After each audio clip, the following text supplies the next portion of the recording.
Howdy, everybody, and welcome to Random Rhapsody's crossover event. I'm Matthew R. Dawson, your friendly neighborhood host and GM here on the network, and joining me around my virtual table today are Alyssa, Jeremy, Joe, John, Natalie, and Steven. Say hi, everyone. Hello. Natalie is actually on her phone driving home, but she'll be online soon. Now, due to an unfortunate scheduling conflict, we are airing our next episode of Magi Nights, An Echo from the Stars, this week on Wednesday at 7 p.m. Central. If you enjoy high school hijinks or anime-style tropes like Sentai and Magical Girls, you should definitely check it out. You can also catch up on all of our episodes from our campaigns on our YouTube channel, which you can find in our link tree. We're also on Facebook as Random Rhapsody TV and on Twitter as @random_Rhapsody. Okay then, is everyone ready? Yep. Hold on. Aye, Captain. So join us as we dive into the world of Loroupa and continue on with our heroes as they attempt to break into the Zaeim's treasure vault.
Yep. And we're back. So when we last left off, our heroes had traveled to Rowena, the oasis capital of the Margarden Federation, in an attempt to acquire a dream root that is in the possession of the Zaeim. While the more martially inclined of both parties try their luck competing in the Azure Championship Gladiator Tournament, the remainder of both groups decided to ally with a familiar face to attempt to break into the magical vault owned by the Federation's Zaeim. After acquiring uniforms and occupational papers from the Spice of Life Catering Company, the team returned to the Archer and the Rose to finalize the remainder of preparations for the heist. Blood decided to leave his gear and Eloise's bag of holding with Kozik, his friend and fence in the guild, while Veil put everything they might need to bring inside the palace into his portable hole, and then he gave that to Jareth to fly with it. Now the next day, the team set out in their disguises, get dressed as caterers and carrying crates of foodstuffs for the party. The team was challenged upon entry, but thanks to Blood's forgery skills, the team successfully managed to get inside and was led into the kitchens. Once the group had organized themselves in the kitchens, they utilized the chef's absence to sneak into his offices to open a window for Jareth to fly into so that the party could equip themselves with the non-magical gear they were bringing along. With Jareth safely away with the hole once again, the squad used their illusion magic to distract the guards stationed along the corridor so that they could sneak into the throne room. Now once inside there, the team successfully stealthed their way towards the throne and hid themselves around it, while Blood, Shadows, and Veil searched for the hidden door. There is a pair of guards stationed in that room, but fortunately for the group, the pair was far more interested in discussing the Azure Championship that was currently going on than pay attention to their surroundings. This gave the party enough time to find the hidden switch and slip through the door, though not everyone made it through without being seen. And so, Shadows 8. Your group eventually did arrive in the dark labyrinth underneath Rowena that leads to the Zaeim's vault. Since Shadows was able to create a map, he was easily able to lead your group to the first vault door, which had a combination lock written in Draconic. Not wasting any time, Corin cast the knock spell, sending a loud clang echoing through the underground chamber. But once the door was now open, you all found yourselves in a long chamber filled with stone faces along the wall. Veil floated his mage hand, holding a torch out to get a better look at the chamber, only to have the thing shot down by a hail of arrows. This obstacle halted all of you in your tracks, of course, and Corin began to assemble a 10-foot rod he had acquired to see if that would help out. But as you are all standing there considering your next move, a question comes to each of your minds. And that question is, who in the party would your character prioritize rescuing in dire circumstances? And Blood, since you're the one who rolled, why don't you go ahead and go first? Well, if we're talking about the Faab Five, my regular group, it's going to be Apollyon. I've got too much time invested in that boy to give up now. Our current group, it's going to be Miss Eloise.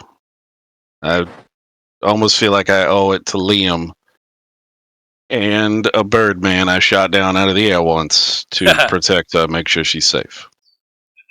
So it would be Miss Eloise right now. Fair enough. Okay. Effie, how about you? See, I don't really know everybody that well yet. So I would probably go for Shadows. Help him out if anything happened. Okay. Okay, I like it. Veil, how about you? It would definitely be Jareth. Even though if he gets hurt, he goes right to safe and sound on his own plane of existence. But it'd be Jareth. Fair enough. Yeah, that sounds about right. Willow, how about you? Shadows. Yes, I guess it may adopted father. He's always like a father figure to be. Not hearing you. I think he said Shadows, father figure. Father figure. Okay, sounds. Yeah, I like it. That's nice. Eloise, how about you? I mean, I guess it would depend on the circumstance, but I would try to save as many people as I could, especially considering that a lot of my magic affects the area around me rather than people specifically. So I think I'd try to save as many as I could. Okay, fair enough. Corin, how about you? Willow and Shadows. Some of the other party seems nice, but I don't really know them well enough. Blood kind of hated me from day one. And I don't really know Shadows well enough to care about him, but I'm fairly certain that he would be the one who would most likely be the one to know the way out and a place to hide and et cetera, et cetera. Okay, yeah, that makes sense. Okay, Shadows 8. As you've lost one by now, but as I said, you have been standing inside that long corridor of dark yellowish gray stone, which is past the vault door, which you had magically opened. For those of you with dark vision, the chamber goes on for quite a distance.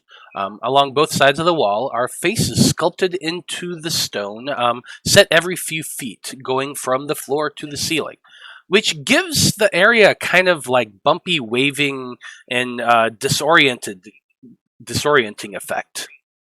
Eloise is still holding one torch, and the flickering light only seems to add to this effect.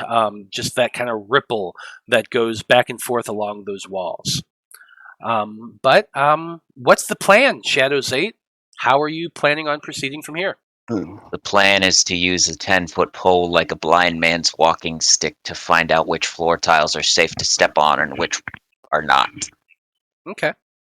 The problem I see there is, what if the turns are a lot sooner than that? Are you gonna have to disassemble your little 10-foot stick there to keep turning it? Because Shadow said he was led in a winding path. I mean, the room's called the Zigzag Room, I believe, right?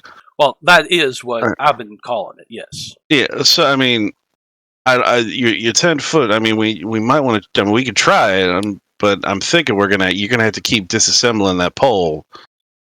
I'm not sure why that would be necessary. Well, I mean, it's 10 foot, and what if we get into a spot where it turns, and then it turns immediately again? Are you going to be able to finagle your little 10-foot pole inside a 5-foot space? Well, the space around you is fairly large and wide. Like, is this Shadow saying this? Well, this is me telling you that the corridor beyond where you are is wider than 10 feet. But he said he went on a winding path, so my guess is it's not going to be a full 10 feet that we can walk in, or even the 30 feet.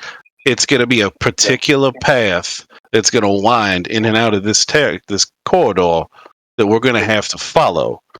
And I do not believe we're going to be able to, at every turn, there might be some where you're going to get a full 10 feet of walking space before you have to make a turn. I mean, I have a shitload of ball bearings. I mean, if we could start tossing those out too. I don't have to use the full 10 feet. I don't think the whole 10 is going to work. That's what I'm saying. So I mean, I wouldn't put the whole thing together because you're not going to be able to use it. Anyways, I'm gonna try and get started. But Effie, what did you say? I said, can you hear me okay? Test. Yeah, we can hear you. Yes. Okay, I switched over to computers. Before he wants to do that, Blood's getting his Shadows. He said you talked to some of the people before the Zaeim had him killed that designed this place, correct? A little information, yes. I've been collecting it over the years. Was there anything about a mechanism at the end of this corridor that shuts off the traps? The way unfortunately, no. I was not able to find out anything beyond the fact that this room, the path he took me on was winding. Now, this area was built many, many years ago. And my guess is that we have to follow whatever path it was that I originally had taken. But you were blindfolded, right? I was blindfolded and turned around quite a few times to disorient me. I was able to get the dimensions, and that's what allowed him to create the map that he did. Mm-hmm. But recording his exact path was pretty much impossible. Now, he will tell you that he hasn't been able to find out every piece of information about every single room. Yeah, it's bits and pieces. It's bits and pieces here and there over the years. So he knows that at the end of this end of this room, there is another door that the Zaeim just opened by turning a crank. But that was about it. I think that's what that was. Hold on, let me look here. Well, I can imagine if he had to... Yeah, it was a crank that he opened the door with. Zigzag through this place. I mean... Who's going to want a complex door at the end of that? I fully understand that. So, all right, go on, elf boy, rabbit boy, whatever you want to be called. Get your pole out. Nah, get your pole out. But it's a very sorry. I kind of chuckled at him. Blood. Yeah, you know what I meant. Yeah, I know what you're. I need an adult. Alright, what check do I need to make for this? Was that supposed to be a joke about their... I think so, Miss Eloise, yes. Okay. Okay, so basically, Corin, I imagine you're going to the front of everybody since you have the pole. Yes. So Shadows will exchange places with you. Cool. And now, just explain to me what it is you're trying to do with the 10-foot pole. Basically, just tap it on the ground hard enough to put pressure on the floor to see if it's like pressure based and if I can find the places that are clear to travel. Sure. So now, when you said you're putting some force into it, like how much are you like stabbing down, like the thrust of a spear, or you're just tapping hard to see if it reacts? I mean, obviously not enough to break my pole in any significant way. Well, I was just wondering if you're having to like make a strength check with this or something like that. If you're trying that hard, or if you're more just tap. As long as it's like enough to be like foot pressure, you know. Okay, so you foot pressure. Okay, so like you're tapping along.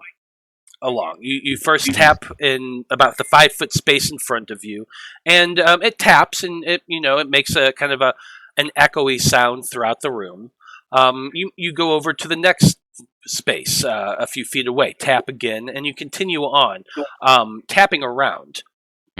Like there is a floor there. There's definitely a floor there. No matter where you tap, the amount of pressure that you're putting onto it, like you're tapping relatively hard, but it all seems fairly stable. No matter where you tap. Okay.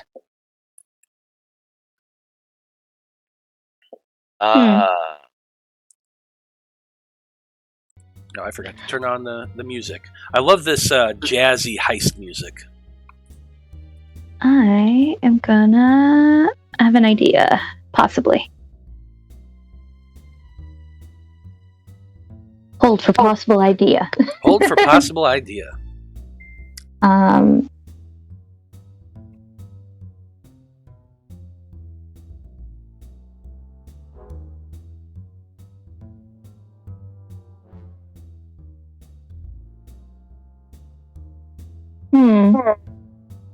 Okay, I am gonna Rod, do you have any ball bearings left over? I have quite a few. Can I just have one? Sure. Okay, and I'm gonna toss it, not to try and hit any of the floor. I just want to see if, because the torch didn't touch the floor when it went across and then got hit by the arrows. So I'm gonna toss the ball bearing to see if that triggers anything. So you're kind of like softball throwing it? Yeah. Okay, yeah. I get Underhand. Yeah, absolutely. So you take the ball bearing and you throw it up in the air out into the corridor. And the moment it gets past Corin, it's flying through the air and it just starts getting shot at by arrows. Most of them are missing because like it's fucking... It's tiny, but occasionally one does ping, hit it, it bounces, falls down, bounces. The moment it bounces up again, more arrows start shooting in that area. It continues to bounce and get hit, and eventually it comes to rest in the back corner. But it was definitely being shot at as it flew. Are the arrows being shot at it just going from the two on either side, or are they like angling and shooting at it from all directions? From all directions, like you're getting like quite a lot of, and then you start looking around. Go ahead and give me a perception check, real quick. Normal. Okay.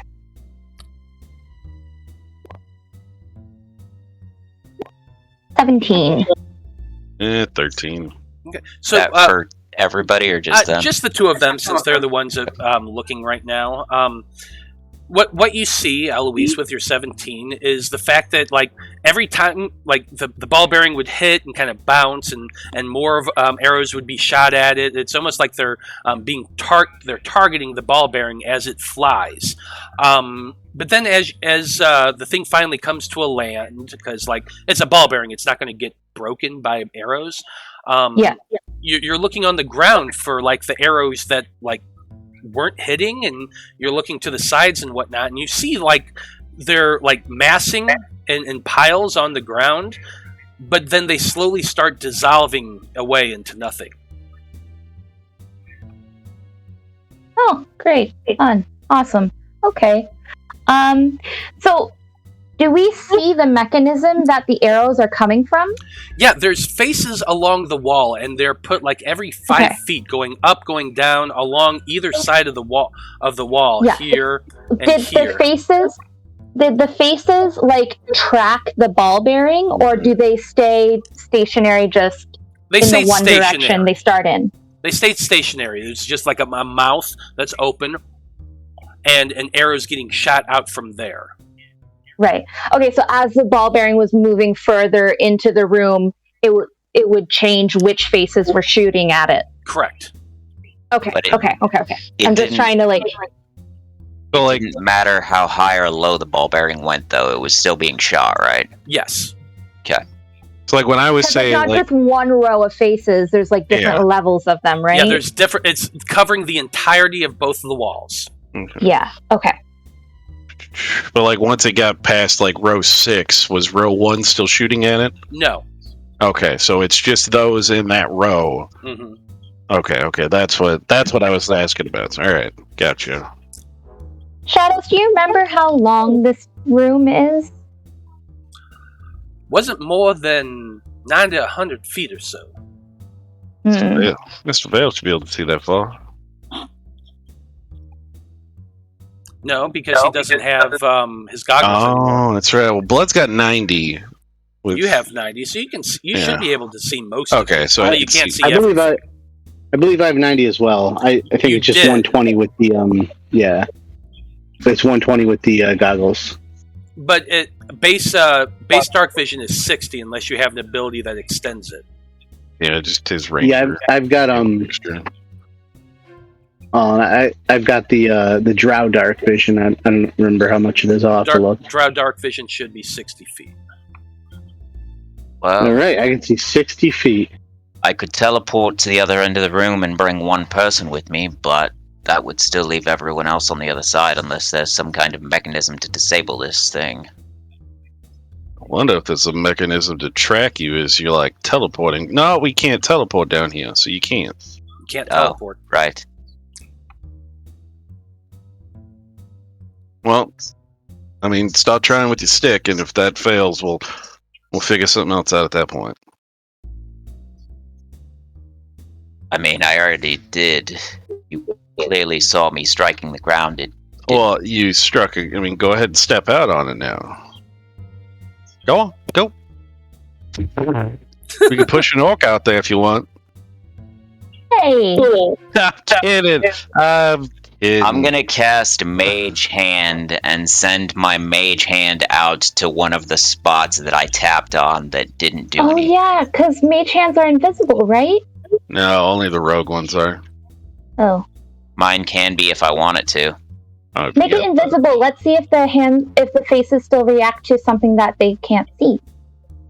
Sure. Okay, so are you doing it visibly or invisibly? I will do it invisibly. Okay. So let me give you this then. I mean, it's a cantrip, so I can probably try it one way and then do it the other way. Yeah, exactly. I was just curious which one you're doing first. Yeah, that's fine. Because we already know they react to visible things, and your mage hand was carrying the torch, and it shot at that. So maybe try something invisible. I don't know.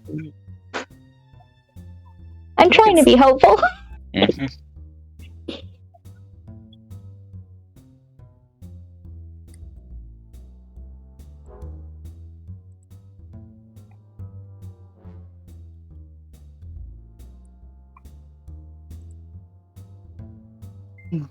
Mhm. Okay, there you go. I just gave you a hand. Okay. Ooh. You said you're making it invisible. Yes. Show me where it is you're moving it to. Where was the first place that I tapped that nothing happened? Yeah, right here in front. Yeah, then yeah, that's where it's going.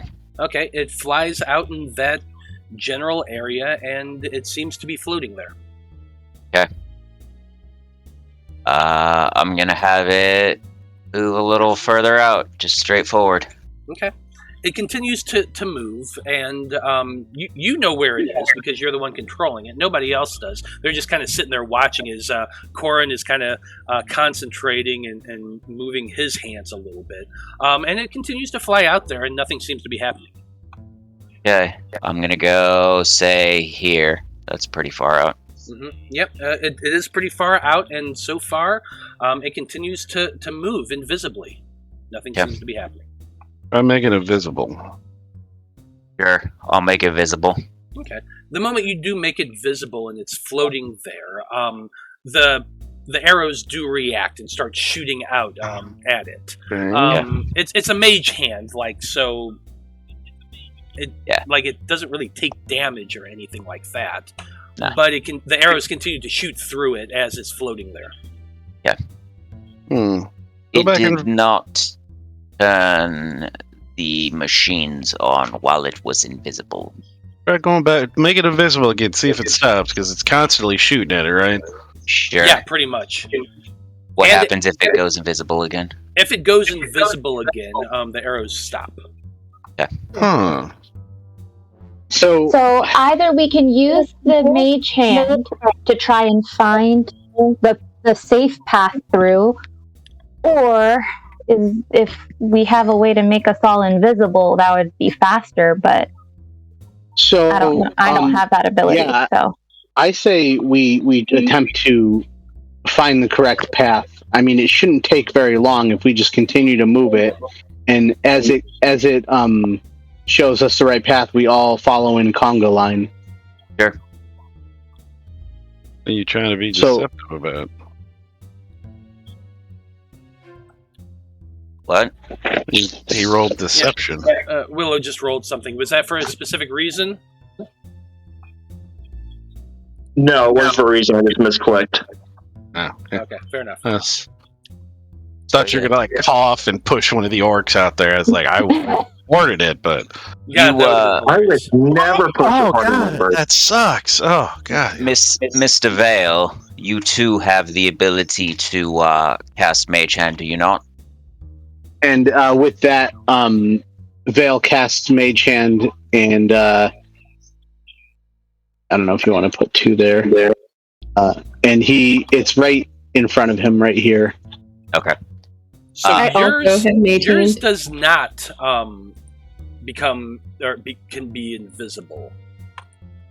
No, but the thing about it, Matt, is that if we have 3 people casting Mage Hand, then we can basically cut down the time required to find the path, because all we have to do is put, 3 different Mage Hands moving forward in different spots, all visible until we find the spot that doesn't react to the arrows. Sure. But so here's the deal: when the Mage Hand is created and it's out there, floating there, the moment it appears, the arrows start firing at it. Okay. Does it matter which square they were putting it over, or is it all of them? You kind of start moving the Mage Hand around, and it's like flying around in front of you, like back and forth in a zigzaggy pattern. And wherever it moves, it's being shot at by the arrows. So once they've triggered it, it stays triggered. Got it. Okay. Wizardy types, go ahead and make an insight check. Sure. Can I make one as well?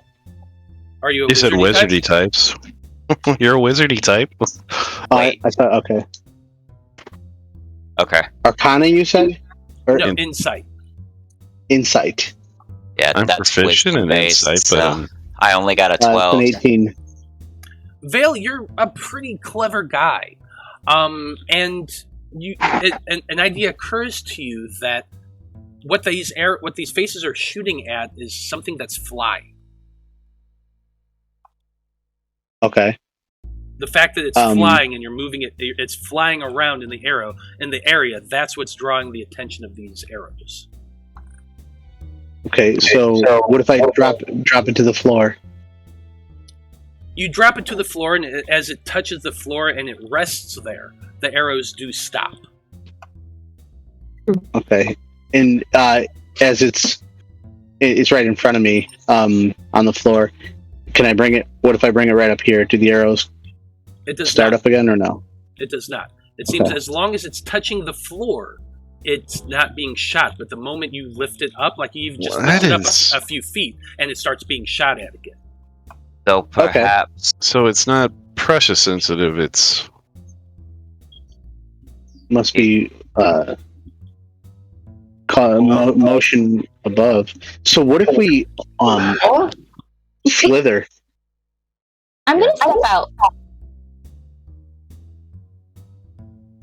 like What was that? Quack. was that? Eloise is stepping out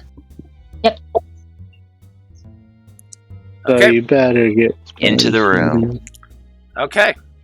You just boldly walk forward, kind of like, yeah, there's nothing going on here. And the moment you take a step forward onto that that first area right there, the ground beneath your feet begins to crack and crumble, and I need you to make a dexterity saving throw. Oh shit! God Jehovah damn. starts with an I. That's what we got to worry about. Except that at the time that the floor was created, the letter J didn't even exist. So, yep, it's true. Jehovah begins with an I in Latin. Dexterity saving throw. 10. 10. That is a failure. Uh, So, can someone grab her? let's see here. And it's Um, big ones. Well, it did just say he would save her. Can we say that he was up there in front with her? She was going out? I mean, she didn't tell anybody. She just stepped out. so- Yeah. Yeah, she I just would have stepped to out. step through the two of you, though. So Yeah, I didn't exactly sneak my way onto the floor. I'm going to. I will. This is what I'm going to allow. If somebody wants to expend their inspiration dice You know as what? Eloise is beginning to fall, I will allow somebody to try to grab her arms and make an athletics check to try to save her. Can I give Eloise guidance? No. You've got one of those tokens if you want to expend it. I don't have a bonus on athletics, otherwise I would. Because I will remind you, Eloise, you do have an inspiration dice, so you could re-roll your dex save if you wanted to.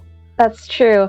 You know, And I'll use my inspiration and I will grab her. Or Or, can I take one of my potions of Featherfall? You'd be just falling slowly. Still be falling. Yeah, but slowly, so it would give someone plenty of time to catch me. Yeah, but you So, gotta think listen, you'd have to we reach don't- into your bag. we don't and have drink time. it. Yeah, so we don't Yeah. have time for that here. Yeah, But if Willow's- Willow Okay. wants to expend her inspiration dice, you can make an athletics check to try to grab her as she goes falling downward. Cool. Mine's crap, so. Yeah. I'll blow mine if you have. I will use mine. Athletic. So, Jedi Can I- Slayer just redeemed advantage. I'm going to allow you to roll athletics with advantage, which actually you did anyway, it looks like. And they're both 19. And they're both 19. So I'm going to say that yes, you go diving forward, you going under Veil's legs and kind of knocking him backwards. As you slide along the floor, you just reach out and grab Eloise by the hand and hold her just as she's going under. You're barely able to hold on to her right now, but you are holding her. And Eloise, you look down. The torch that you're holding has fallen, and it's falling. You estimate that it's probably a 200-foot drop, and as it crashes into the bottom, you can just see long, jagged-looking spikes at the Oof. bottom of this hole. Wow. Well, that's a far fall. Not as far as the mountain, but All right. that's a fall. 2 questions, Matt. So, before I answer those two questions, Willow is currently on her belly, holding Eloise's one hand with her two, while Eloise is dangling precariously in this Well, if hole. I drop the torch, I'm going to grab hold with my other hand as well. Well, this is all in 6 seconds. Everybody else can see this. So, Veil steps back Veil to allow steps somebody back. to assist. Um, Somebody we're- stronger to assist. Yeah, we're going to say the orcs come running up. Yes. Yeah. Yeah. That'll do it. You've only got 8 Well- strength. Willow's gonna look at her and say, "You go, we go." Let's go ahead and do one more athletics with advantage from the two orcs. Because the two orcs are working together. Also, I'm helping. I'm fairly strong. Okay, Ooh. that's a 20. So with Willow's help and Eloise digging her toes in, they're able to get her back up. Awesome. So the Willow's floor gonna look at you and crumbles. like, "Let's not do that again." So, So now we know the floor crumbles and there's a really far fall down there. Can I stick my head back underneath? Are there like pillars or something that are holding some like that kind of make a path for us to be able to walk across? Make a perception check. Without dark vision. Yeah, without dark vision. But the there torch is a is down torch. there. There is a torch down there. I mean, I can light another torch. I have another torch. I'll just light another one so I can hold it. Hang on. Perception. Oh, 10. Yeah, I'm gonna say with a 10, you put your head down there with holding that other torch, and you're kind of looking around. You do not see any pillars or anything like that. Like, remember Raiders of the or not Raiders, Last Crusade, when they did the view from underneath all that, and there's just There wasn't nothing, anything, yeah. and it just goes up. Yeah, that's It what was you see. magic. cool. Are you ready for my questions, Matt? Yes, now I am ready for your questions. Okay. First question: are there any markings on the floor, letters, or anything else that is? Okay. This is a very stupid idea. Just tell me if you would allow it. Mm-hmm. I have the grease spell prepared. Yeah. You want to I skate am- across? Fully prepared to grease myself up and attempt a penguin slide across the floor. Do you guys remember that episode of Pete and Pete? No, Oh my god, slip because and it's slide been this too room. long. Can I be Pete and you can be the other Pete? And I be Artie, the strongest man in the world. In the world. Like, I'm trying to figure out, like, the mechanics of this idea. Because the first thing that comes to my mind is the simple fact that, grease is... there's friction, so I suppose if you cast your grease spell, like, it depends, A, how big an area it creates, and then from there, it's just a matter of momentum. Normally, it's a 10-foot square centered on a point within range. Okay, so You're it's trying not to that grease up big. you, right? Yes.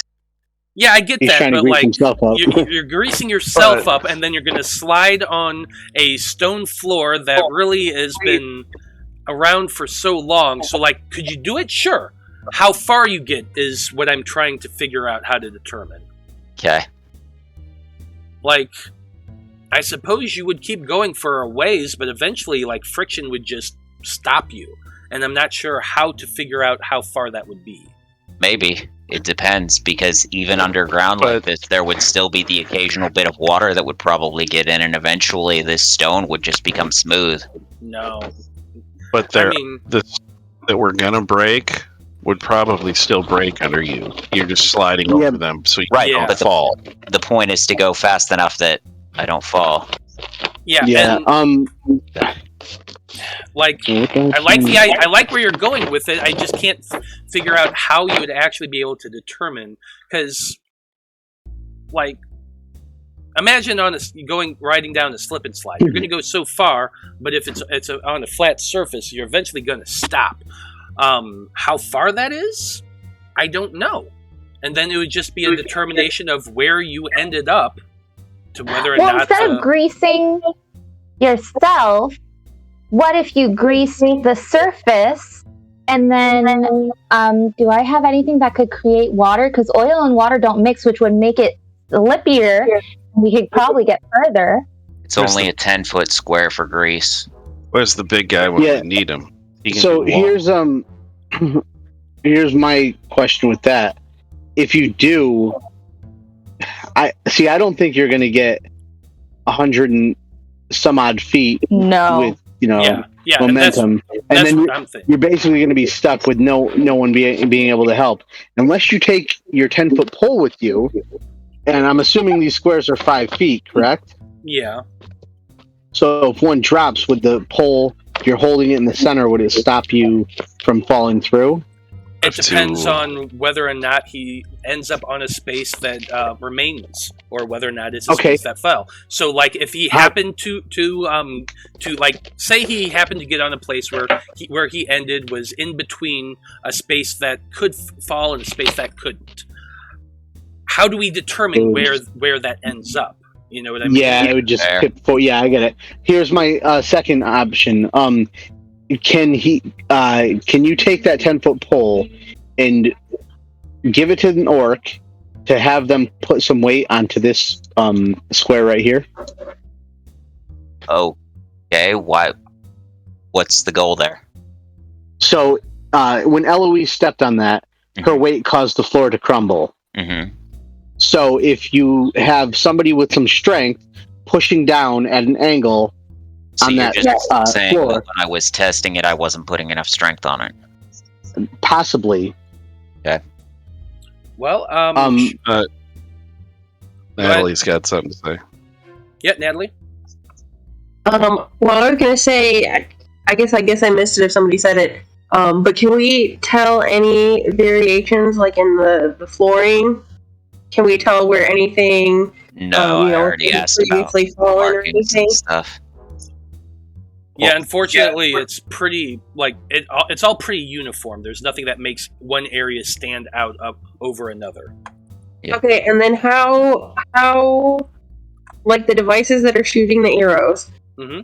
How are they rickety? Are they like in tip-top form? What if we disabled those? They're probably magical, owing to the fact that the things that they are shooting eventually disappear.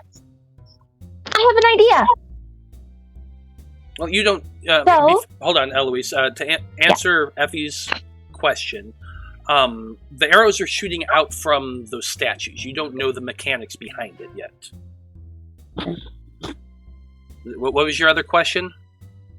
The statues, do they look like anything that we could possibly clog up the holes so it can't shoot anything out? So, it's a face. It's literally a face that's carved into the stone. If you ever is it coming out of its face hole, I guess? Yeah, there's a mouth that is open, arrows. And arrows shoot out of it. So what if we just plug that with something too? They line the wall from floor to ceiling. So yeah, there's a bunch on both sides. Yeah, there's a bunch on both sides. They line the floors and ceilings, and they're about 10 feet away from the center of the chamber. So getting to them is right. You'd have to walk up to them to get to them. Here's the plan. What if I cast invisibility on myself? Can't really cast it. I can only use it once. What if I take the plunge and I step out because if they're pressure activated? But is there any way? I guess magically somebody could have my back if I activate the pressure plate.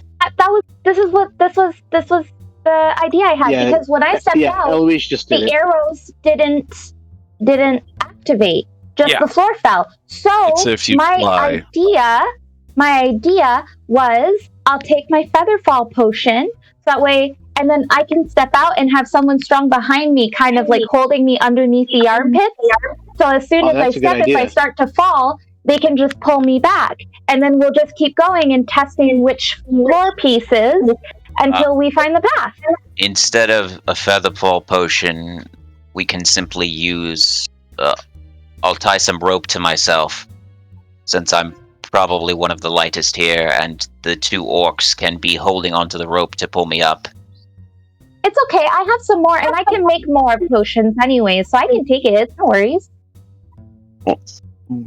Now, I know you said there's no special marks on the ground, but I have to imagine the Zaeim, he's probably got at least a mild Scrooge McDuck complex at this point, and so he's probably going to visit this vault, or things are going to be brought in and out of the vault on potentially a fairly regular basis.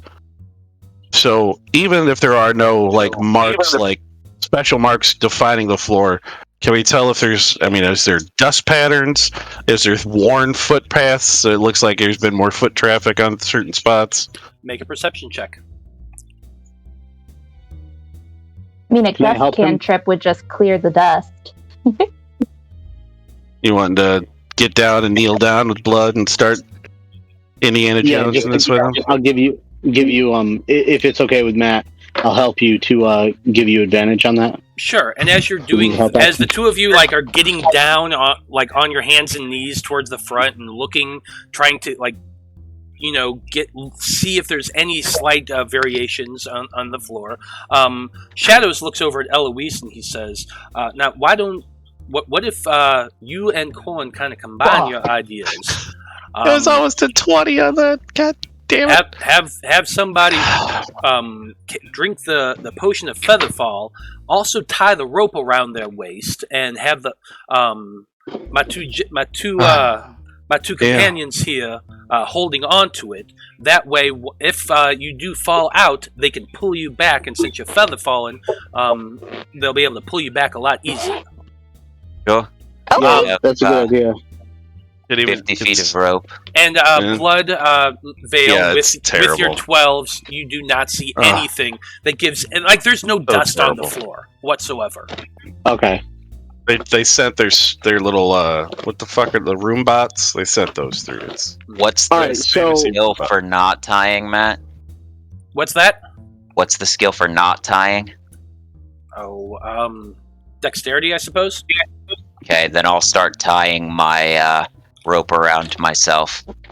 So you're going to be the sacrificial lamb?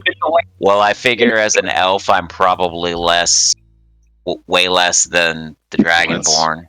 But is that a good thing or a bad thing, though? Are you going to be heavy enough to test the floor? I think it'll trigger the plates, yeah. Yeah. I'm just Before he goes, that it'll be easier on the orcs to pull up. Okay. Before he goes, yep. I'm going to cast guidance on him. Okay. Okay. So you Blood's said just 185, so a straight dexterity check to. You can use sleight of hand for this if you have proficiency. No, it's the same either way. Okay, then go for it. Okay. So that's a 15, and then guidance is a D4, so 17. 17. You do a pretty good series of knots. Yeah, go ahead, Willow. I was trying to talk about it. I didn't want to interrupt. With me being a changeling, I can adjust my height and weight, so technically I could be the lightest. That's what I was trying to say. Oh, well, I already tied it. I think it's fine. Yeah, it's fine. Okay, Everyone's so arguing about who gets to go around first. your waist. You're gonna want ropes at least around your legs or maybe around your shoulders as well, because if it's just around the waist, you're gonna break ribs. Yeah, I'm making sure that I'm tying it in such a way that I'm not going to get myself snapped in half. you can do the harness where it gets both legs and then kind of comes up around the middle. Yeah. Okay. Yeah, that's sure. fine. Sure. With a 17, you can successfully do that. Okay. And then are you taking the Featherfall potion? If she gives it to me, sure. Yeah, I'll give one. Okay. Chug-a-lug. Yeah, Effie? I was going to say I would like to cast guidance on him whenever I have a chance. Well, you can cast it on him. He's just kind of stepping out. So really, you might want to cast it on the orcs who's holding him. I'm going to cast on them too. Okay. So, you step out. You have the harness around you. The two orcs are coming up behind. Actually, let me move them. Shuffle people around. Do green Jesus back here, this orc.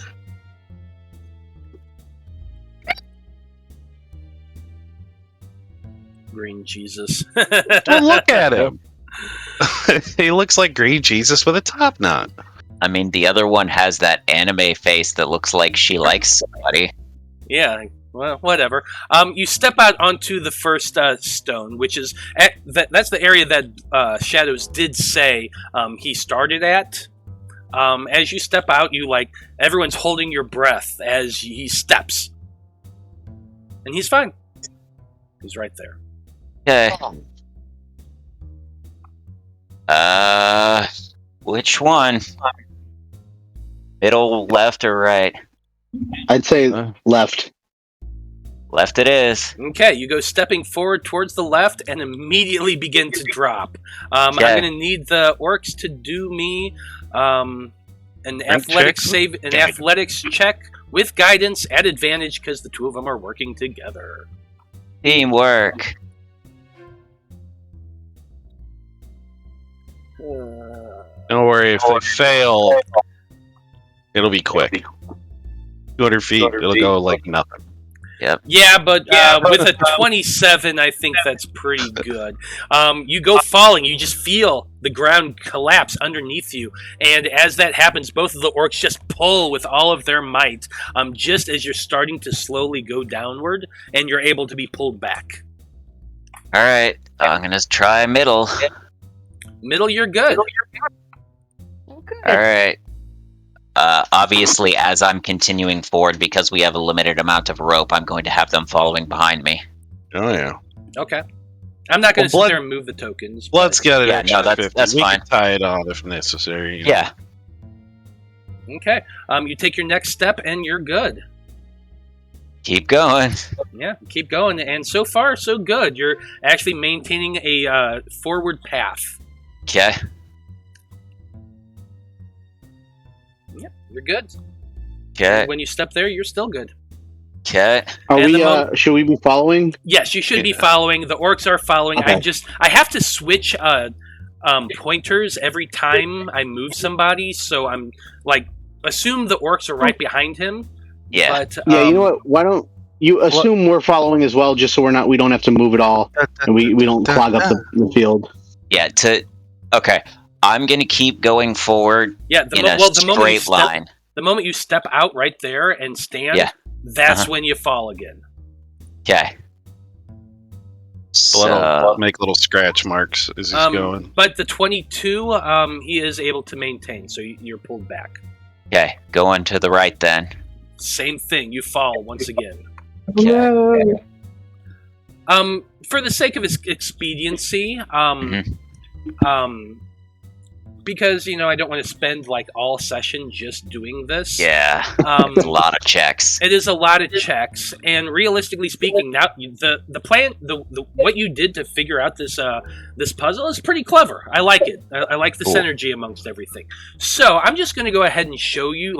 It takes you a good hour to do this, pulling back, going forward, walking around. But here is the actual path you have to take. Awesome. Now you can actually see it. Ooh, Jesus. Yep. that is tricky. That was the zigzag room right there. It never went diagonals. It was always going in a box pattern. Mm-hmm. Yep. I'm gonna Yeah, walk I it out. actually. I know I don't have to, but I'm going to. Yeah. Somebody in the party was keeping track of where we were going as we were going. Oh yeah, That was definitely. blood. Blood I was say I would be behind the orcs and I'm making scratches on the pads so people, if they know to look down, look for the scratches. Yeah. I also have chalk that we can use. I mean, yeah, I've got paints from Cool. all those times we were gonna paint up Veil zombies to sneak into towns, but never fucking did. Okay, but guys, considering that the arrows dissolve, what if when we leave the room, the floor resets itself so the marks that you make don't We can just stay? do this again. Yeah, I mean, or hopefully we will be able to teleport. Oh yeah, we're gonna be able to teleport out of Yeah. Yeah, the idea I is don't know you why. don't want to go back the same way. yeah, if we have to Yeah, go back I don't know the why same it way, said something teleport. seriously is wrong. Now, as you're going along this path and getting to the end, Corin, once you step past into that little small area, You do see the next vault door. It is a large steel door with a big fucking crank just right in the center of it. Like, one of those, like on a submarine, one of those porthole closing cranks. It looks exactly like that. And that's the only thing that you see. There's no, locks, there's no keyholes, there's no combinations or anything like that. It's just a crank. Okay. I'm gonna touch the crank. You reach out and you touch the crank, and it is cold. He's touching the butt.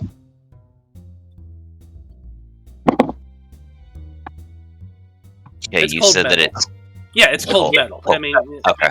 the ambient temperature down here is fairly cold, too. Mm-hmm. Have we seen the Zaeim? You have not. Okay, cool. I'm just gonna try and crank this thing. Blood, have you actually ever seen the Zaeim, up close? I'm sure he's been in the same area, but I don't know if he's ever actually been in... We'd ever discussed that, if he's ever been in front of him. So probably not. But I guarantee he's been in the same area, but... Oh, sure. So what I want is a history check from you. Because now that you're kind of you're getting close to the end, you're all standing on that path as Corin is grabbing onto that crank and starting to turn it, and it is heavy, and you 18? have to flex a little bit, push with all your might to open this. So give me an athletics check. Sure. But with that 18 history, Blood, as you're getting closer to the wall and you're looking at those faces, they're all him. They're all his face. That's creepy. Okay, and then add... So, 16. Yeah, 16 isn't more than enough to... You're heaving with all your might, and you feel the crank beginning to turn. And it is unlatched. And you have to push to get it to open. But as you do, you see the next room, which I'll go ahead and show you. Sweet. There you go. Now, glancing through there, you look and you see a very long corridor. You glance down and it seems to be going to the west for a extremely long time. Shadows from the back calls out and he says, "Now, if you remember, the next room that I went through is the room that Valenro himself picked me up and carried me across." Yes, it's... You have it labeled as pressure points. So... That was my assumption, yes. Could you tell if he was standing on solid ground, or was he flying, perhaps? I wish I could say for certain. That was always my suspicion, but I don't have any proof of that. Because he just turned around, picked me up, and then began moving forward. Now, I could... From what I could tell, it didn't seem like he was moving a hell of a lot. So, it's possible. Well, I certainly have the fly spell, but at most I could target 2 additional people, which would not be enough. Now, there are 8 people in total. Yes. Even if, say, each of the orcs was carrying an additional person, then that would still leave 4. Eloise, do you still have those, do you have any potions of flying, or do you still have the potion of spider climb? Yep, I've got 2 potions of spider climb. Now, Mr. Veil, I know we haven't seen this in a little while, but I remember back in Weston, you pulled out a special little metal disc that you were carrying. You were collecting bodies because you were just being a good person. You were wanting to keep the zombies at that time.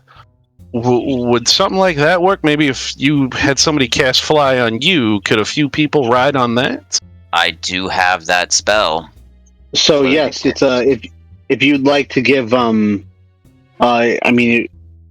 it's a ritual. It's going to take a while to cast, but Corin and I can both cast it, and I have it mine holds up to prepared. 500 pounds. So no ritual would be necessary for mine.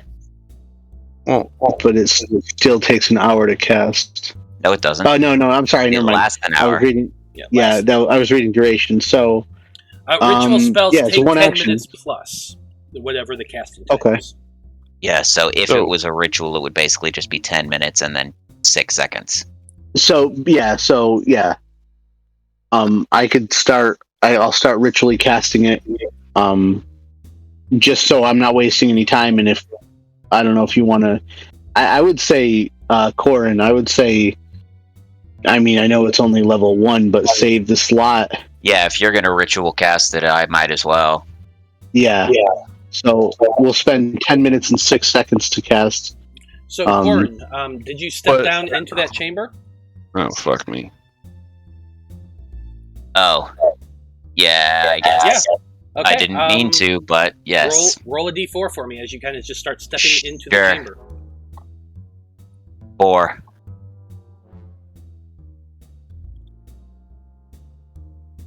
Okay. You step foot into that chamber, walking over to the edge, and you stop, and nothing happens. You're good. Okay. Okay. So yeah, I'll be ritual casting Tensor's floating disc. Okay. So now, Tensor's floating disc. The two of you begin ritually casting it, which takes 10 minutes. Now, how much can it hold? That's 500, 500 pounds pounds for each one. Okay, 500 pounds. So, we're going to kind of have to manipulate things here. The orcs are pretty thick with it, and so is Blood, and so is Effie. He said he could also cast Fly. Now, what if he casts Fly on each of the orcs? Could they maybe let's do carry Let's small do some people? math first. And Blood's see. 185. Mhm. With a lower I- gear, it's probably 200. So I have to be flying because otherwise the disc won't work, yes. follow me. And then I could cast it on up to 2 other people, but that would be a 5th level spell slot. So I I could only think do that once and still have a slot for teleportation circle at the end of all things. if you cast Fly, and I get on your floating disc, and then other people get on mine, it will Yes. follow me while you're pulling me on yours. Now let's do the math out. Does the potion of featherfall make you lighter? No, it just makes you slow. Okay. Fall. So, I fall could slower. cast Fly upon myself and the 2 orcs. The question would then be whether 2 floating discs would be able to hold Veil, Blood from a Stone, Willow, the Dragonborn, and the Tiefling and Baxi. Shadows. Could each of the orcs carry somebody? That was Potentially. what you mean. Could one of the orcs carry Shadows, one of the orcs carry Willow, and then it's just me, Eloise, Effie, and Veil on the disc. 2 on your disc, 2 on Veil's disc. Seems plausible. Shadows looks over at Eloise and he says, "Now, is there anything you can do with your druidic abilities to lighten that load?" I mean, I can shift into an animal that flies, or I can polymorph someone into something that can fly. Think about that. That is a good idea, yeah. Polymorph too. How big does the space look? The hallway itself is only 10 feet wide. Now, if Corin is flying and has his disc floating behind him, and Veil is on that disc with another disc behind him, theoretically, as long as one more person is skinny enough, he could get on the disc with Veil.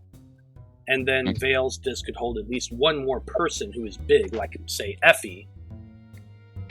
So yeah, my disc could hold Veil and Willow. And then that would still leave Veil's disc to hold 500 pounds worth of people. Yep. Which Okay, Effie and her. I'll turn plate mail. into... I can turn into a bat. There you go. Sure. Or a pseudo dragon? That's probably fine. You probably want to do that after you get in the next room, so you're not shot by, arrows. So there is that too. Everybody needs to has to do this piece by piece to make this all work. But actually, it sounds like you have an interesting proposition thing here. So Corin and the two orcs are going to be flying. On Corin's disc, which does not, I just looked at it, it's not concentration, so you're good. Nope. Veil and Willow could easily stand on that. And then on Veil's disc, you got Effie on that, and Shadows can ride in the arms of probably Arga. Oh no, Shura. Shura's the strongest one. So Shadows could fly on. Being held by Shura. Okay, so that would leave Blood and... Just Blood. Just Blood. Now... So if the other orc can carry Blood... and... Let's see. He's 185. Yeah, Kogan is not that strong. He's definitely more the... So you're saying Green Jesus couldn't carry me? Could Blood fit on my... I've got a potion of diminution I am tempted to use. There you go. Can I just polymorph you into something? Or you I suppose you could. Either or. Well, Either one would work. Does it look like there's anything bad on the walls? No, not in this area. Can I just kind of poke around and touch the wall, right here? Yeah, you can look over there, around the corner, and just touch along the walls, and it's smooth. It's smooth stone. And nothing bad happens when I touch the wall? No. Yeah. Okay, I can. Maybe I can give Veil a spider climb potion, and I can turn into a spider, and we can both crawl along the wall. Veil's he's got to be in front of his disc. You so mean he's Blood? Got the other disc. I mean blood. I meant blood. Yeah. Sorry. Okay. Cool. Sure, so let's do that. Well, we've said spider climb potion, diminution potion, and Fe casting polymorph. All three options would work. Just which one are you going to do? We'll just do the spider climb potion. All right, yeah. I think Blood just wants to use that diminution potion. But it's 1d4 hours, and so I'm afraid I'd get the fucking 4, and we would need to be big later on. Okay. Yeah. How long does the spider climb potion last? I think it's just an hour. Hold on. You know what? Oh, it doesn't. Hang on. If it doesn't say, then it's like the spell. Hang on. Oh, it just says the only note I have is I can make the Featherfall and Spider Climb potions. Spider Climb's up to an hour. To make. Yeah, So, yeah. I assume because Featherfall is also an hour, so I just assumed both of them were an hour long. Because, yeah. Okay. We'll take the Spider Climb and see how it works. But he's going to be walking next to Kogan, and he's going to want Kogan to kind of cradle him, and he's going to be like, "You'll always be my bodyguard." As he's going out, and he's going to start singing. I know it's a different movie, but he's going to start singing in Enrique Iglesias' "You will always be my hero" as he's going. Please don't kill me. Well, Kogan's going to try to lift you up. A hero. Let's see how well he does. While I'm walking on the walls, I'll be like, "Here, it's a little lighter, that's buddy." right. Yeah, So that's it's just right. he's pretending at this point. Okay. You're climbing on the walls, walking behind him. So yeah, it's really weird, but it sort of works. Cool. None of you are touching the floors. You're all kind of flying and floating along as you make your way across the this chamber. And I can give my torch to someone else to hold while I'm a spider. Damn it! Now he's singing "Dancing on the Ceiling" as he's going across. I was thinking Whitney Houston from The Bodyguard. Well, that's what that's what I was at first gonna do, but I liked "You'll Always Be My Hero" just because of that. But now he's singing Lionel Richie's "Dancing on the Ceiling." Okay, but as you guys get down to the end of the corridor, you do see the next door. Eloise handed her torch to Willow or somebody. Now this next door that you see, It does have. Hold on, Richard.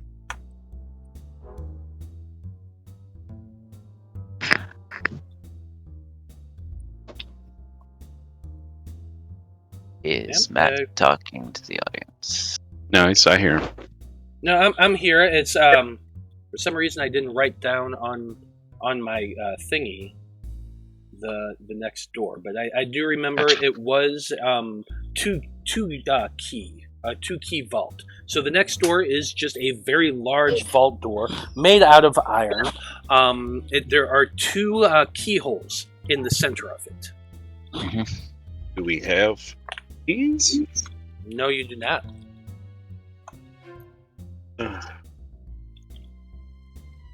Okay, shadows. Don't you have keys built into your hand? Well, yes, I can. I mean, I'm very good with that, but I'm assuming these need to be turned at the same time. Well, I know for sure that the one in the lower chamber had to be. This one, he just pulled out two keys, inserted one, unlocked, inserted the next, unlocked. Did it have to be in a certain order? You know, or which one do you know? Just in case, it looked like the top one first. Well, I guess Just if based on where he moved to. Blood gonna walk around and kind of walk down the door. He goes, I can take the top one if you want to get the bottom. Sure. Let's see if we can pick them at the same time. Okay. So you're both reaching out to pick the locks on these doors. Yep. Okay. As you do so, you lean forward, put your hand out, touching the door, putting your picks in, and I need the both of you to make me con saving throws, please. Yep.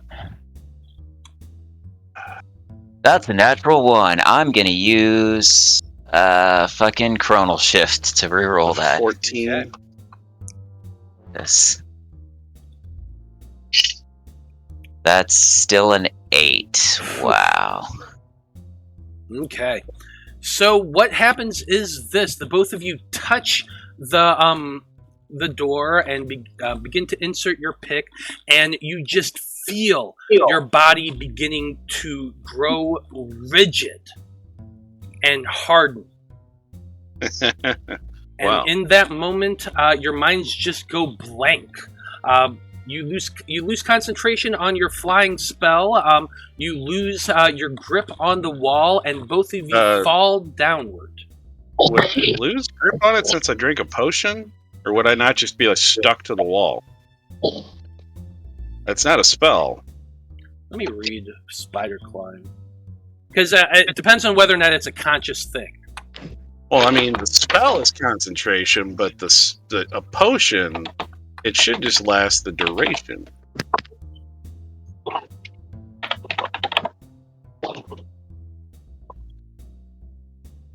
So the way the spell is worded, until the spell ends, one willing creature you touch, well, you drink a potion for this, gains the ability to move up, down, and across vertical surfaces and upside down along ceilings while leaving its hands free. It gains a climbing speed equal to a walking speed, but it's still like you're choosing to move along that. So the moment your mind goes blank and your body goes rigid, you just stop holding on. So you both fall. And you both land down on the ground. I need you both to roll me a d4. Sure. I got a 1. Okay. 4.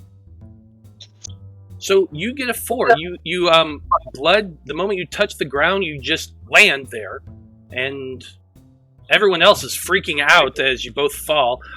Corin, you touch the ground, and the moment you do, spears come shooting out from the ground. You don't see, there's nothing that they come out of, they just come out of the floor itself. Since you are paralyzed, you are unable to dodge this. So you automatically fail on your dex saving throw, and you take a total of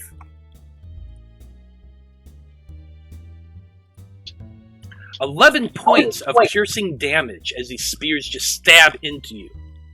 You are then stuck there with these spears through your body, paralyzed. And neither of you are able to move.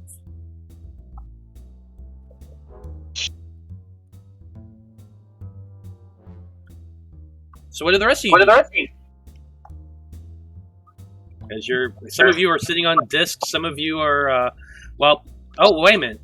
The He orcs. casts fly. The orcs, fall too. Because he's not able to hold on to that spell. So I need both of them to roll d4s as well. Oh boy. That's a 2. So that was Kogan, who landed. Oh, green Jesus! The moment he lands, he feels a bit of a click, and he just freezes. He's standing there frozen in place, and he says, I think I'm standing on a plate, but it didn't go all the way down. And he freezes. He does not move from there, because he is half compressing a plate right now. Can I, as my giant spider, can I kind of like crawl up onto the ceiling and like grab and lift him a bit? Oh, you turned into a giant spider? I thought Which you turned is- into a didn't bat. Yeah, because I gave Blood the potion of spider climb, so I be-shaped into a giant spider. Okay. I thought earlier you said you transformed into a bat, so... I said I said that was as an option, but then when Okay. you said how tiny the space was, I was just like, maybe I Okay. don't want to be a bat Okay, so you're a giant because spider. the flight pattern's kind of erratic. So it's gonna Got be a it. giant spider. Got it. So you are a giant spider right now on the ceiling. Yeah. What are you Mhm. wanting to do? Go over to Kogan and see if I can lift him up off the plate, so that he doesn't trigger it by accident. You kind of crawl towards him on the ceiling because it's like it's about a 15-foot tall ceiling, so there's a little room. Mhm. And you start reaching toward him, and as you do, he cries out, "No! Don't grab me! If I take my foot off this plate, I'm gonna get stabbed just like Corin did." Right, I say nothing in response because I'm paralyzed. yeah, you're paralyzed and not moving, and just have spears through you. And Can blood is I- not saying can anything. From where I am, I can reach Court, right? You are on top of Veil's disc. So, actually, the two of you would be reversed. Veil is next to Corin. You're behind him on his disc. Where's Shadows? Where Is there any way I can get a little closer to him so that I can cast Great Restoration on him and get rid of that Petrify? So it's kind of weird having to do this, but yes, you would be able to I gotta move everybody to where they actually were. I was gonna say I just teleported in the wall. I don't know how I feel about this. Because that's where the two of you all were.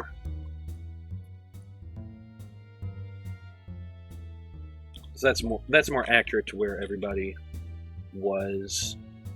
But yeah, you could kind of you're gonna have to half hang off, hold on to Veil and Willow for support to be able to reach over and touch somebody. Who are you trying to touch? Corin. Corin's one that's paralyzed, right? They're both paralyzed. I'm gonna reach for Corin. Okay. Now you do have a limited amount of diamond dust to use to cast Greater Restoration, so you can do this spell. You reach out, you pull out your diamond dust, and you place a hand on him, and you cast Greater Restoration. So go ahead and mark that off your spell slot, and when that happens, Corin, immediately you feel the paralyzing effect leave your body, but you still have spears through you. You'd only need lesser restoration for paralyzed. Oh, is it lesser? Yeah. I don't think I have lesser. Oh. Oh, do I? Hang on. Yep, condition can be blinded, deafened, paralyzed, or poisoned for lesser. I did not have lesser.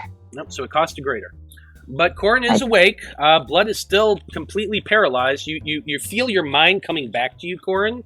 And it takes you a moment to reorient yourself until the pain kind of reaches the pain receptors in your brain, and then you just can't help but howl because you got spears through you. Can someone perhaps pull out a weapon and remove these spears so that I might extricate myself? I'm a spider. I can't speak. Fuck.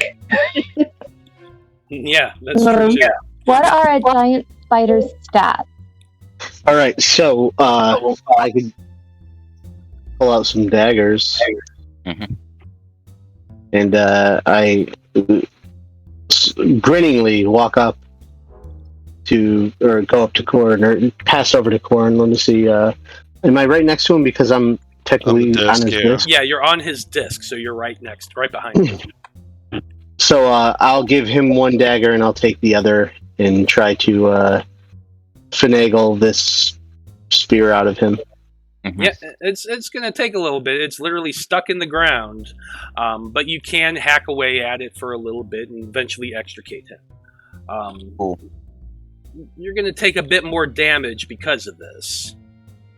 Okay.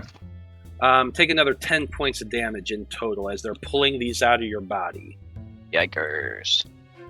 And actually, I think this is a good place to take a break because it is 8:36. I just noticed. So we'll be back in about 10 minutes, and when we get back, we're gonna see how they deal with a paralyzed blood and spears that come out of the floor. Stay tuned.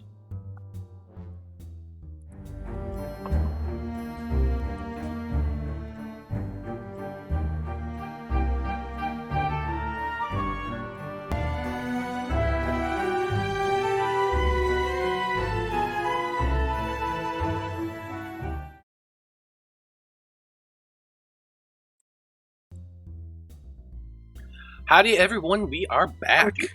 And when we last left off, the group here that we've been collectively calling Shadow's team, now Shadow's 8, have made it past the room with the dropping floor and into a room filled with pressure plates that apparently send spears out of the ground into you, as Corin discovered when he landed after being paralyzed. The paralysis is now gone thanks to a greater restoration spell from Effie. And you're standing there. You and Veil have managed to extricate you from the spears that you literally had to cut. And as you're doing so, you realize that they're made of stone. The stone just literally shoots out of the ground and forms a spear whenever you press on the pressure plate. Yikes. Alright, well, I'm gonna lay hands on Mr. Blood and attempt to dispel magic on the paralyzation. Okay. You reach out and you're casting Dispel Magic? Yes. Well, you reach out and you cast the spell. Unfortunately for you, it was not a spell effect.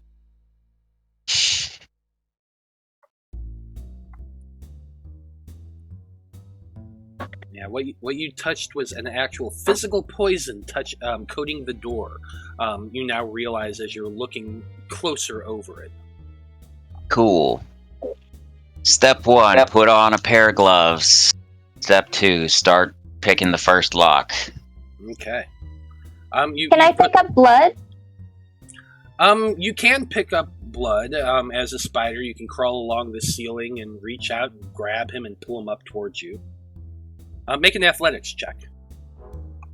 As the spider. And Corin, go ahead and make, now that you're wearing gloves and you're being really careful not to touch the door itself, just holding the picks that were left in place when you inserted them, go ahead and make a Thieves' Tool check. Okay. 33 with a natural 20. Nice. Oh. 4. Yeah, you reach out and try to grab onto him, but he's a thick kitty. You sometimes forget about the fact that Blood from a Stone is not like a super skinny rogue type. He's got some meat on his bones, and you're unable to pick him up with a 4. He's calling you fat. Joe, you're muted. You're muted, Joe. He's 6'3", 185. He's not fat. I am, but he's not. I didn't say he was fat. I just said he's Yeah. thick. He's beefy. He's not a rail thin creature. Like Shadows is a rail thin creature. He weighs like $130 sopping wet. So there's a difference there. I'm a rail thin creature IRL. Yeah. Sadly. But with that nat 20, you very easily pick that first lock and extricate your picks. Nice. Time for number 2 then. Okay, give me another Thieves' Tools. Dirty 20. Dirty 20 is exactly the DC of this. You reach in there and you're working, and you're being careful again, holding the ends of those picks so not to touch the door. You like don't even want to breathe on it, but you barely manage to get that lock and click. And as it does, the door swings open and actually swings on a hinge to reveal the next room. Okay. I'm gonna put the second set of picks, Blood's set of picks, back in, I'll find a pocket on him or something. Okay. I don't really care where, just enough that they won't, immediately fall out and, Yeah, here's your shit back. You would have had to take them out to put yours in anyway, so... Yeah. Yeah, you can put him in his pocket, and Okay. he's stiff as a stone. Yep. But as that door swings open, you can see the next room. The room itself is very wide and has small little jutting shelves all along both sides of the north and south walls. In the center, there is a tall stone column with statues placed around it at even intervals. If Blood were conscious, he'd be able to tell you this, but Shadows, looking in there past you all, says, "Now that's that statue room that I told y'all about." And what did they do to get you through this room, Shadows? Now, as I told you all before, in this room, Valenro just had me stand there as he moved around back and forth from the different walls, moving things around. He kept going from the wall to the center where the statues were and back again. So I'm assuming it has something to do with that. Right. As for Mr. Blood's condition, I could not assist him as it is not a spell, but a poison that he has been affected by. Alright, I'm going to look in my inventory and see if I have anything that could help with him. You're all still floating there in this corridor, by the way. Mm-hmm. Okay. Mr. Well, Shadows, some of you are. were you able to enter the room and wait? Yeah, he just, as I said, remember in this previous room, Shadows is being held by Shura, too, Mm-hmm. who, by the way, the spell has ended. The three of you are on the floor still, or four of you, and then Shadows is in his arms, or her arms, sorry. Anyway, she says that as Valenro moved me into this room, he set me down and just told me to stand here. Okay. So, but as I was blindfolded, but I could still see enough to perceive enough so that I knew that he was going back and forth from the center of this room around those statues to these walls. And he did so for a few minutes. And eventually I heard a click, and he led me into the next room. No, that's fine. I was more concerned with making sure that this next room is safe to stand in. So I'm going to try and move into the next room. Okay. Yeah, you can step into the next room. So that way, at least some of us can get off of these pressure plates. Yeah, is anybody, as you go in there, Veil goes floating along, and as he's floating along, Effie goes floating along with it, as well as Willow, because that's who the groups were on. Were together. Eloise, you're on the ceiling right now still. Shura's holding shadows, and Kogan is standing there as well. He still has that pressure plate half stepped on, by the way. Okay. Miss Shura, do you think that you, given a clear vantage point, would be able to jump, or might that simply set off a pressure plate, perhaps? She probably can't jump from where she is to the door, no. Okay.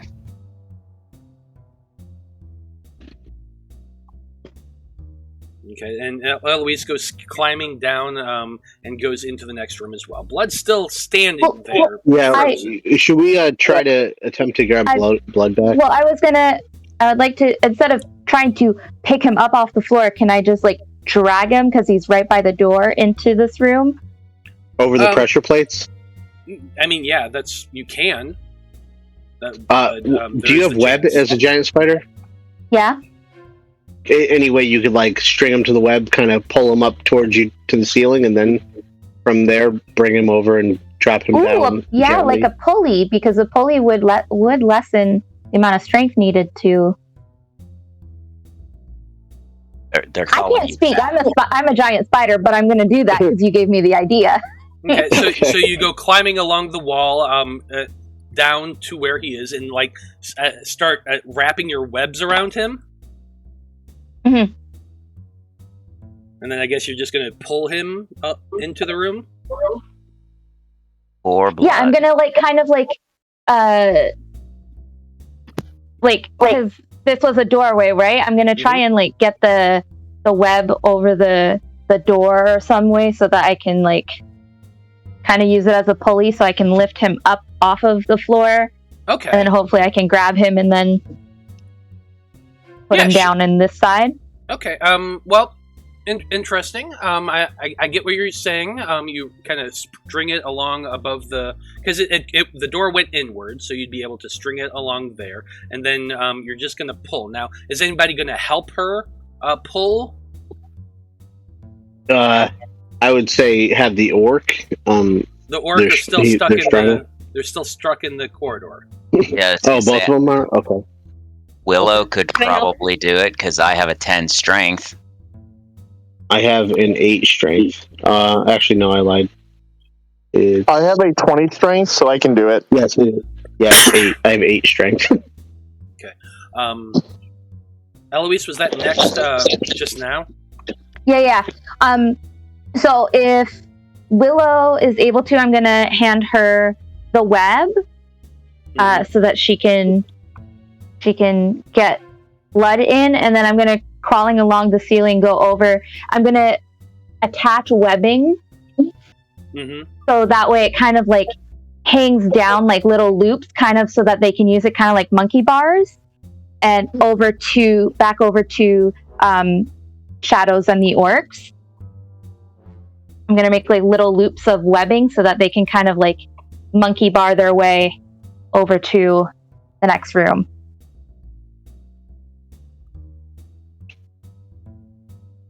I'd like to provide them all with guidance. You have to touch them for that? Yeah, guidance is a touch. Well, what you can do is, you can make these webs go along, and they can try to grab onto it and climb across. Shadows is much better at climbing than the rest, so if you make this lattice of all this webs hanging down, he can very easily grab onto it and climb and make his way across. Friggin' Tabaxi's showing off. Yeah. I mean, if I can see someone struggling, I'll try and help them. Now, as for Shura and Koga, now Kogan is still holding that pressure plate. So he's kind of looking at your group, and he's like, okay. Are you sure?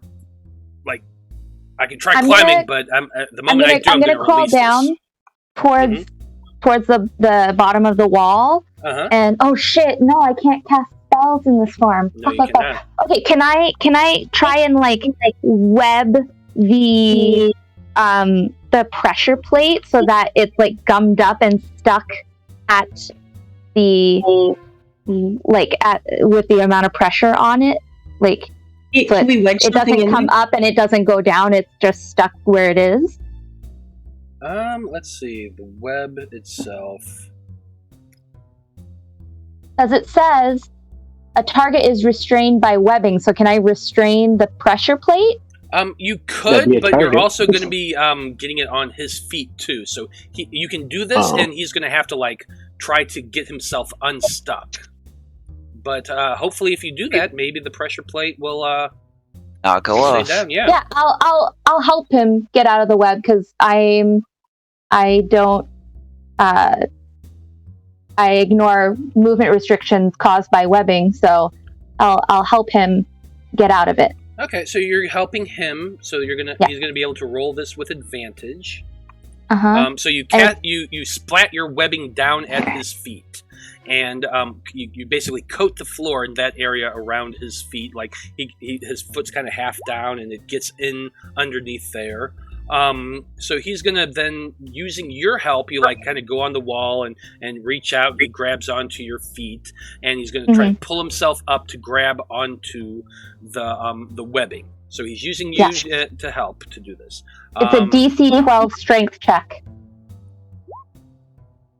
Fuck, he rolled a 7. So he is horribly stuck now in this webbing. By this point, Willow, go ahead and make me your athletics check with advantage to get blood in. Alright. 11. Wow. Yeah, Can I help? you are helping by giving him you did give him a guidance, so go ahead and add a D4 to that. 14. Okay. That 14 was what better. I was looking for to get blood inside. So using the leverage of the door, which is what lowered the DC, you were able to pull blood through and get him through the door. You're probably right about there.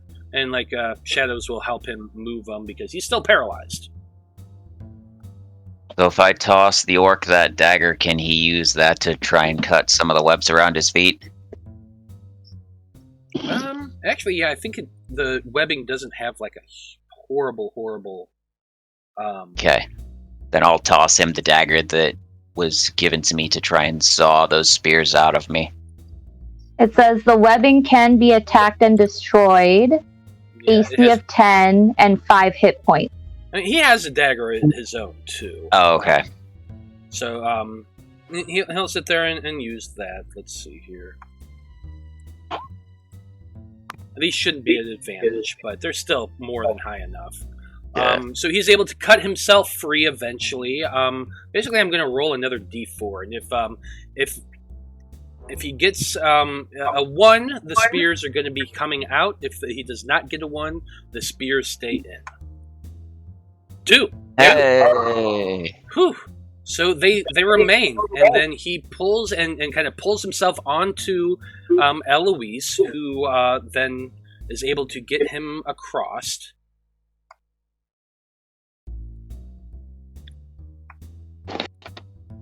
Cool. Then you're And able then to... I'm gonna. Go ahead.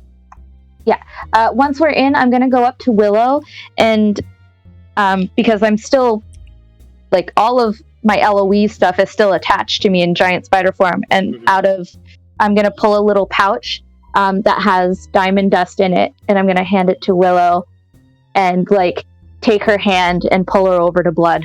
That would be Effie. Effie, sorry. Yeah, I was gonna say Willow doesn't. Willow cast can't help in that. No. I'm a mage. Sorry, I meant Effie. The one with the pretty horns. Oh my gosh. Okay, Miss.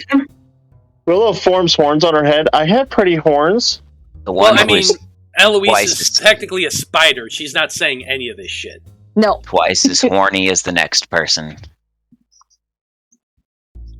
That's true. But you do hand Effie a little sack of diamond dust before skittering off again. You're gonna help. What's her name? Do I get to cast Greater Restoration again? Yes. If you want to, it's another 5th level spell, but you can. I would be out. I'd be out of his level spells. It's up to you. Do you have anything lower that can get rid of poison? No. Let me double check. Let me see.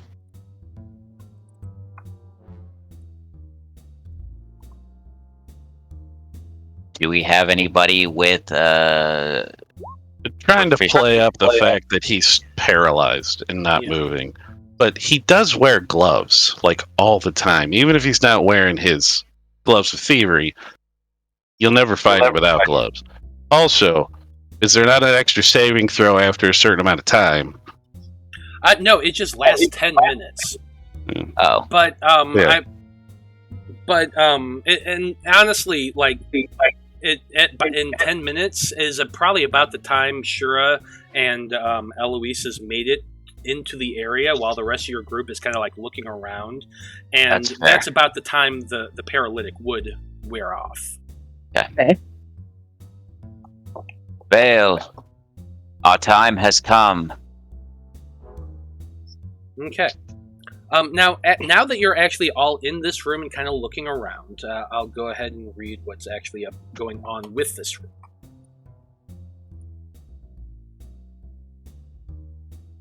Now, in this room, as you're looking around, like I said, there are shelves along the walls, and little jutting outward things, and kind of like a soap dish in a bathroom. That's kind of what they look like. They're just tiny little shelves that's sticking out of the wall. On each one, a similar jewel is sitting.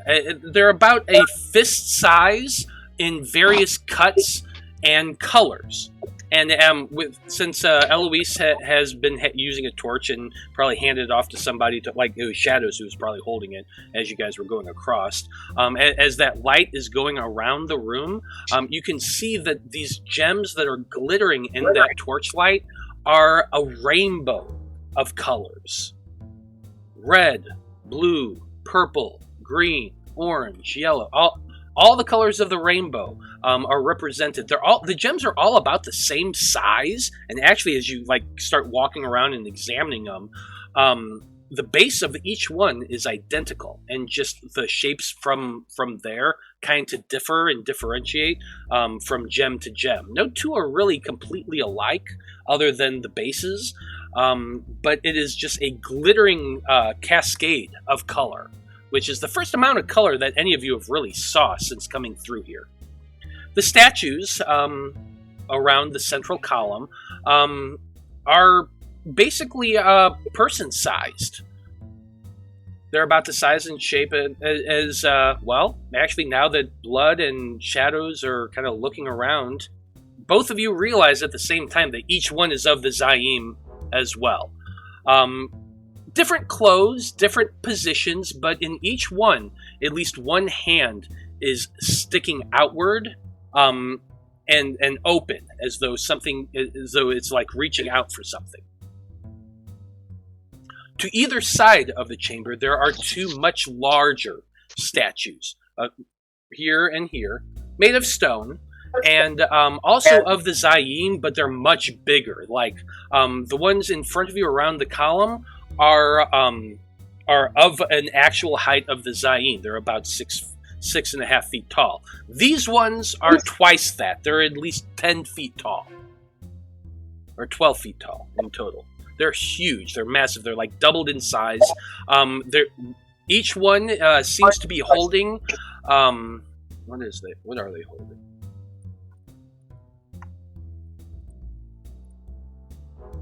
Oh, each one isn't holding anything. Sorry, they just have their hands are kind of put together. One's on the waist, the other is holding their hands in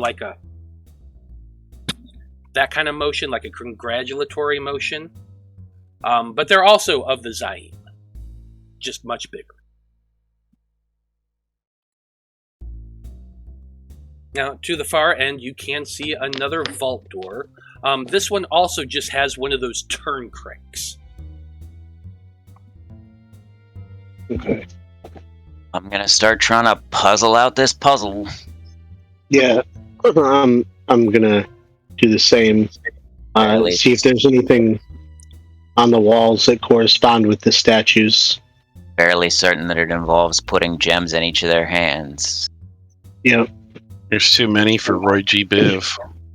Yeah, there's actually like a good 100 or more of these gems, all in different colors. Okay. Okay. Oh, okay. Investigation check or something? What are you trying to determine? I'm looking around the room for clues, checking out the statues, looking at the gems. Okay. Yeah, investigation check. Yikes. It's only a 12. Yeah, you're walking around the room looking at those gems. Like I said, multitude of colors. All the colors of the rainbow are represented. Come on, right. game. I have a +9. Am I able to investigate? I want to see if I could determine if a certain gem, or I'm going to take a look at where the statue is, like the way it's positioned, the way its hands are, and see if I could find a gem corresponding with at least one of them to start off with, Like one that it's pointing at or something? or one that would fit in that spot. Okay. Go ahead and make an investigation check for the statues. 13. Yeah, with the 13, like I said, each one has one hand outstretched in a different pose. But all 1, 2, 3, 6, 7, 8. There's 8 total statues. Each one has one hand outstretched as though it's like what's the word? Waiting for a gem. Waiting for something to be placed into it. That definitely is what it looks like. The gems themselves, as I said, the bases are all the same shape. They're all cut gems, and the bases all look identical. And then just the flares of each one differ from there. Like one's a princess cut, one's a sapphire cut, yada yada yada. From there. Okay. Is there any writing around the room? Make a perception check.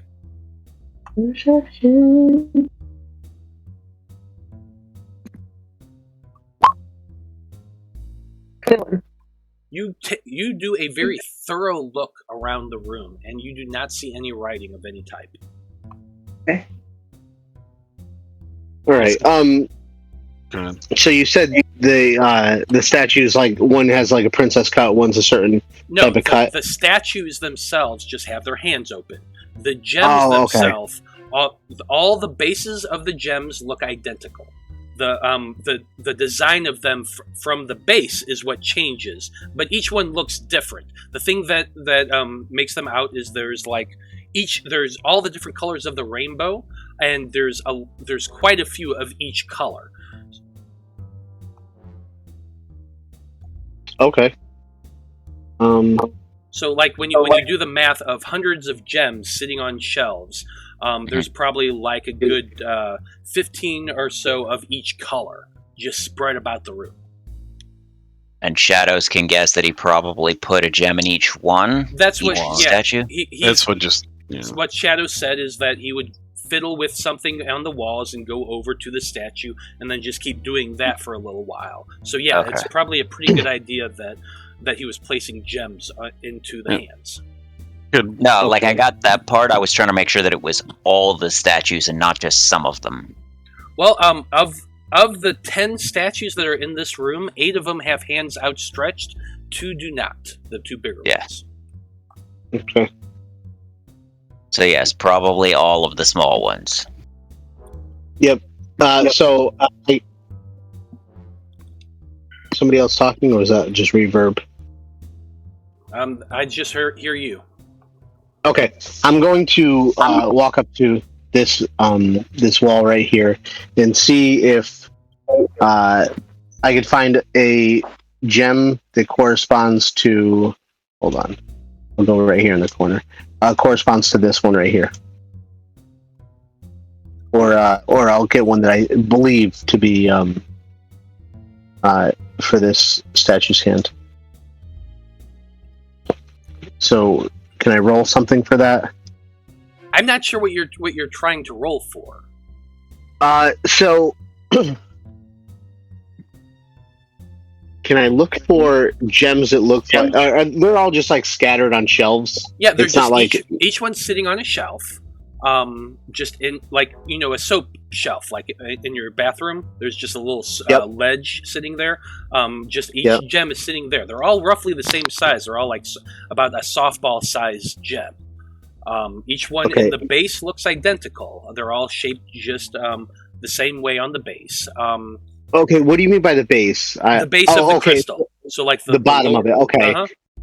So and imagine then the top is the different cut. Yes, exactly. Okay. And you said all these statues are basically identical? Well, they're the hands receiving them? The hands, each one has a hand out. Each one looks slightly different, like they're in different poses and different outfits, but each one has a hand out. There's no, like, indentation on the hand or anything like that. It's just an open hand. Okay. So, you know what? I'm going to go to this statue then. This one right here. And I'm going to How are you moving investigate Willow? it. How are you moving? I don't know why the hell I have Willow. Sorry. And none of the statues are dressed like a princess? No, none of them are dressed like a princess. Damn, well there goes my idea. Yeah, that's what I was just going to do as well. Look for, and there's no colors on these statues, or there are, you said? No, the statues are not colored. They're just stone statues. The gems are different colors. Red, yellow, blue, green. All the colors of the rainbow. So red, orange, yellow, green, blue, purple, and indigo. What, no pink? Sure, there's violet? pink too. Sure. Like I said, all the colors of the rainbow. So there's just tons of gems, all different colors. And there's multiples of every color as well.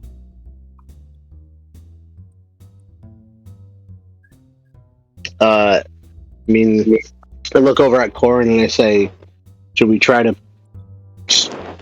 test our luck putting a gem in here? Do we have any particular method of determining what kind we should use? I'm going to really investigate this statue right here and see if there's any indication that would tell me what type of gem it would be willing to accept. Go for it. Make an investigation check. 21. There's no discerning, there's no colors on any of these statues. There's nothing that determines a specific one. They all look identical in the fact that they are all holding their hands out. Okay. Matt. Yes. Is there a color combination that we could make where the cardinal gems were all particular colors, and then the ones on the statues in between were combination colors? So, like, if I put, like, a red one here, and a blue one here, and then put a purple one here, and go around so that everything matched up, is that possible? I mean, you could definitely put a different color into each hand. There's many colors, so you could definitely put whatever colors you wanted anywhere. What about the giant statues? They're very similar. What's that? I was going to say, I feel like if we do something wrong, they're going to come to life. Maybe. I've given lots of hints about lots of different things over the course of this campaign. I'll give you that. Do you remember the clay golems in the or the statues in the vista we were at? Mm-hmm. I think these are similar.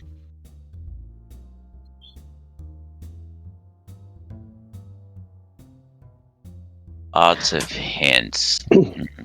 Would blood and shadows being able to work together notice if they've seen, because they've seen probably even paintings of the Zaeim. Shadows has been up close and personal with him. Blood has seen him in person at least.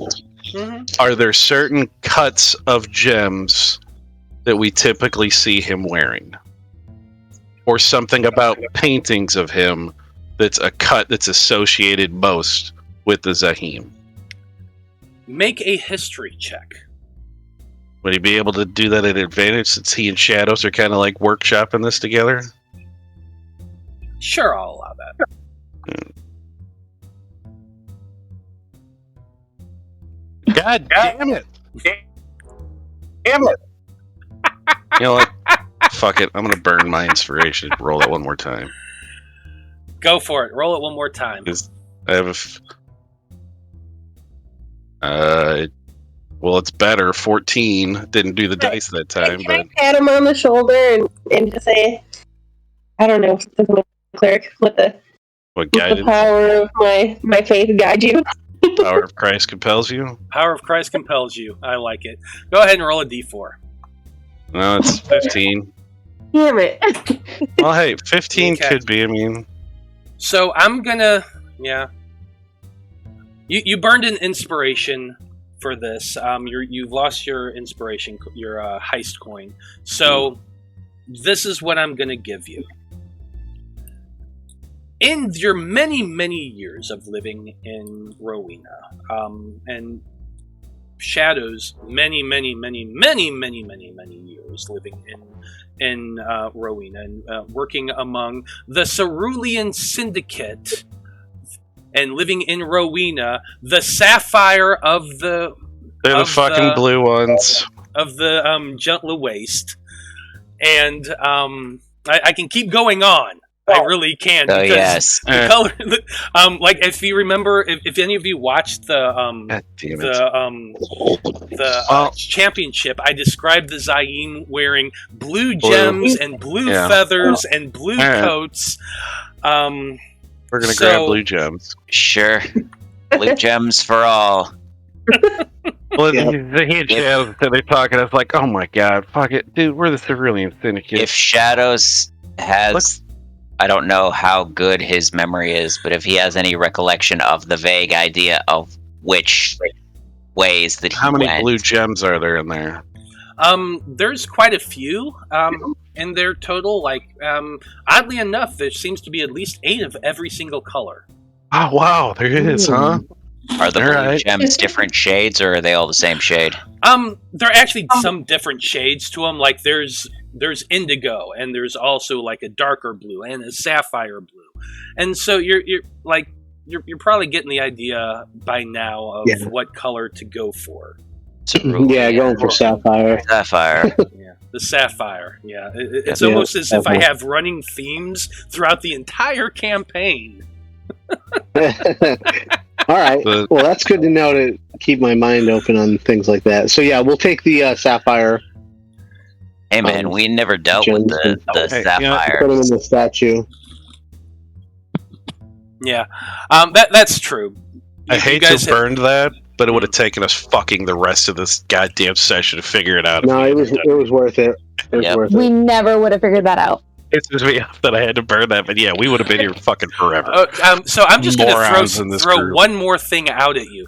If you guys didn't come into this room carrying a torch, you would have saw all the gems.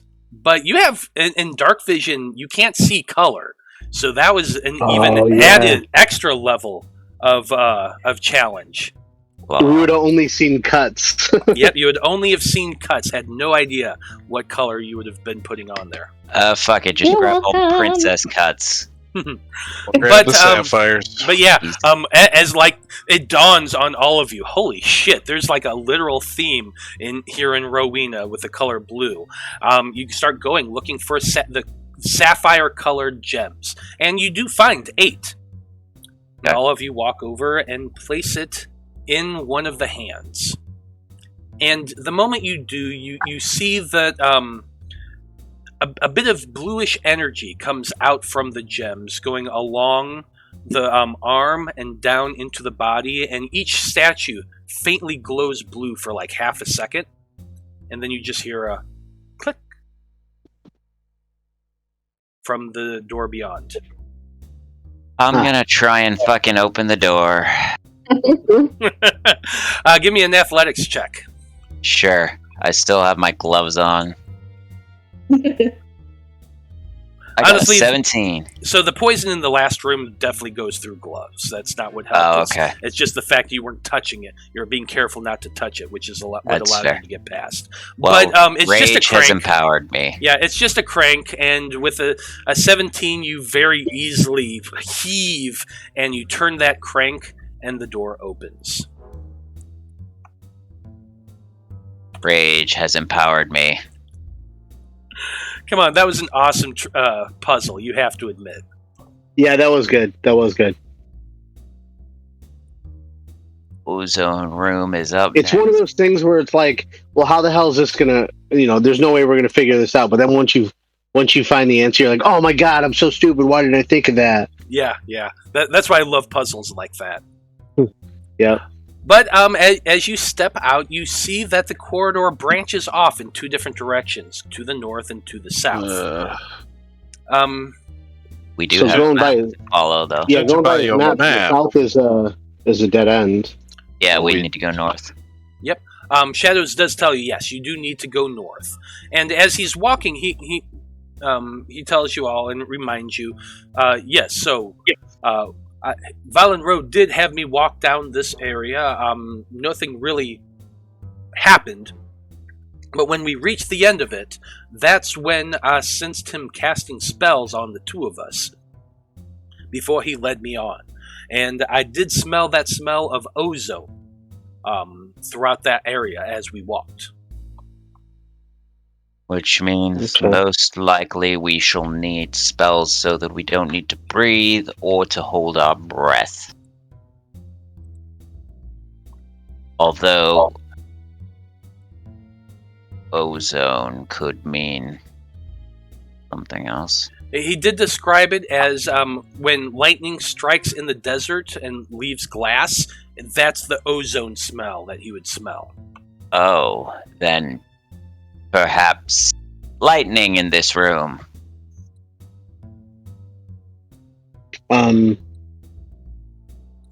Your group does make your way north along the path until it tees off to the left, and you all stop and look beyond. And you can see another room. Long chamber with statues, very large, angry-looking statues on either side. It looks like these aren't Valenro this time. These are not the Zaeim. These are actually like gargoyle-looking faces and arms, kind of coming out of the walls in like an angry, sort of vicious-looking pose. You can also see, as you're looking along the floor, faint lines of green in between the cracks of the stone, as though it's like was used as mortar. But you kind of get close and you look. You kneel down from where you're standing and you look, and you realize that these spaces that would appear to be mortar is not. It's metal. Mm-hmm. It's greenish Giving metal. further rise to my lightning theory. Pull out some ball bearings, toss them in the room. Okay. You pull out a ball bearing and toss it in the room, and the moment you do, lightning shoots down from something, and the entire floor electrifies along those metal lines. Okay, just along the lines. Lightning bolt crashed from somewhere. You didn't see where it came from exactly, but it struck the ball bearing and incinerated it. And then that crackling energy shot through those lines on the floor.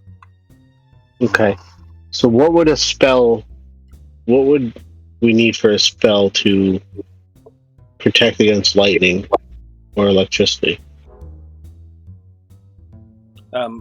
Shadows is kind of looking at this like, holy shit, because that was a big explosion of lightning. Mm-hmm. And he didn't have him walk in any particular way when he took him through this room, aside from the spell casting on him. He simply held my arm and guided me around the room and down to the south to the next door. Not sure what spell he cast on me. I am not a spellcaster. All right, can you describe the way his hands were when the spells were being cast, or if there were any components involved? He didn't see it. Remember, he was blindfolded. Yeah. Oh, he was About blindfolded. words. Oh, okay. Did he hear Yes. words? Did he hear anything?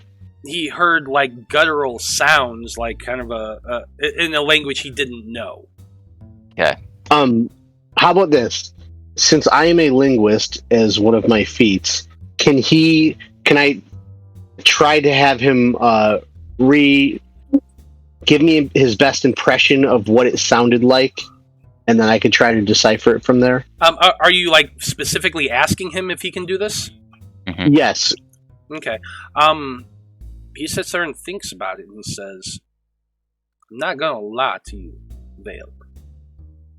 I came down here 220 years ago. Oh, he doesn't remember exactly. I can make an attempt, but That's all I'm asking. that was an extremely long time ago." Wait a minute. Tabaxi, Well, we don't live that long. He gives you a sideways glance and he says, "No, do not." Okay. So, I'm gonna make him Yeah. roll a intelligence check at disadvantage to try That to works. remember what he can remember about a language he doesn't know, and magic he doesn't know. So let's Sounds see good how to well me. he does. 12. That's great. I mean, I suppose that's a would. Can you, I would say, allow me to do a check? I'll do it at disadvantage as well. Like I'm just gonna tell you this flat out. He Doesn't couldn't- remember. He does not remember well enough to Okay. say for certain.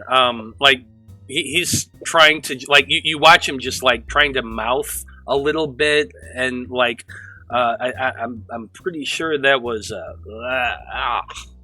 at some point. Okay. That Does sounds like every spell. Yeah, Does like anyone have detect magic prepared? No, but it is a ritual. Did the lightning strike the ball bearing as it was in the air, or when it landed? the moment it came into that area. Okay. Can you detect magic to see if there is a central focal point for this lightning that could be dispelled? Yeah, I could try that. You know what I'm saying? Like, is it from each individual statue? Is it all coming from a singular point? It would Okay. be a ritual cast because I don't have it prepared. Okay. So you're going to sit down for 10 minutes and begin casting the spell. Now, while that's happening, since you got 10 minutes, is there anything anybody wants to try or do in that time?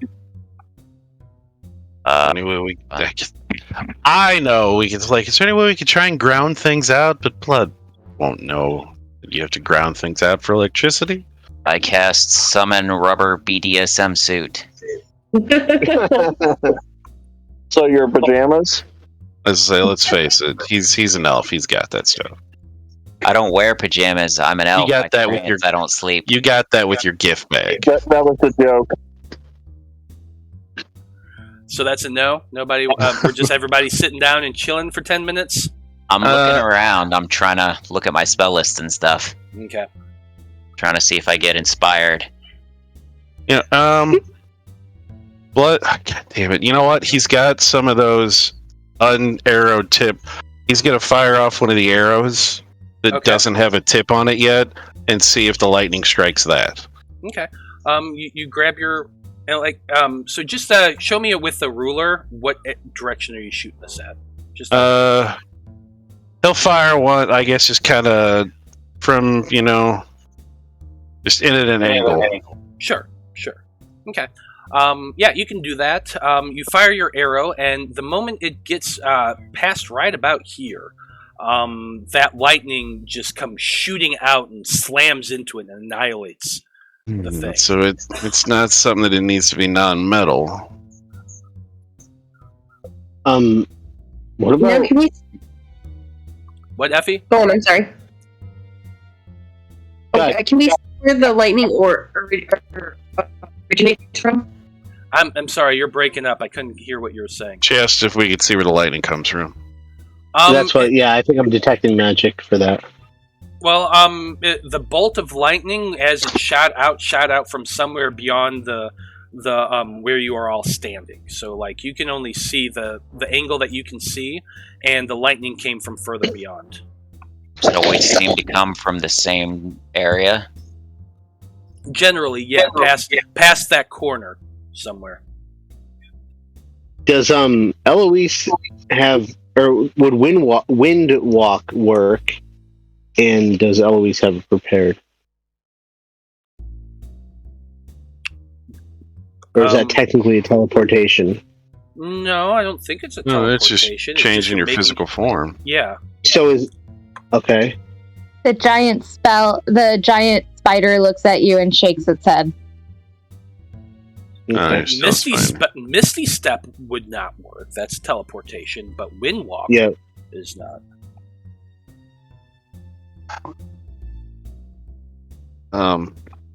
I thought Matt would get mad if I windwalked us through. I mean, it the wouldn't work. thing. Yeah, it wouldn't have worked anyway. You can't get wind through a hermetically sealed vault door.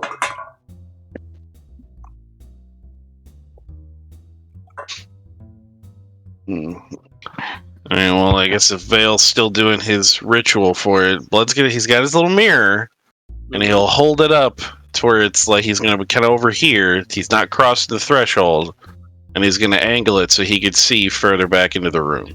Okay. So you're essentially moving. You're moving right here and kind of glancing down farther. Yeah, you can definitely do that, but you're not moving it past that threshold. No. So you can see further down, and you should be able to see pretty much most of it. Right. Go ahead and make a perception check. Make sure. Get an actual good one this time. Yeah, baby, 28. Finally, something good for fun. As you're using that mirror and kind of glancing back and forth through it and using it to move, you're also, like, Eloise is holding a torch up to help and give more light. You do see something small glittering at the top of the ceiling, which I will go ahead and show you now. It's just a small object that's kind of orangish in appearance, kind of slightly glassy, and is inset into the ceiling.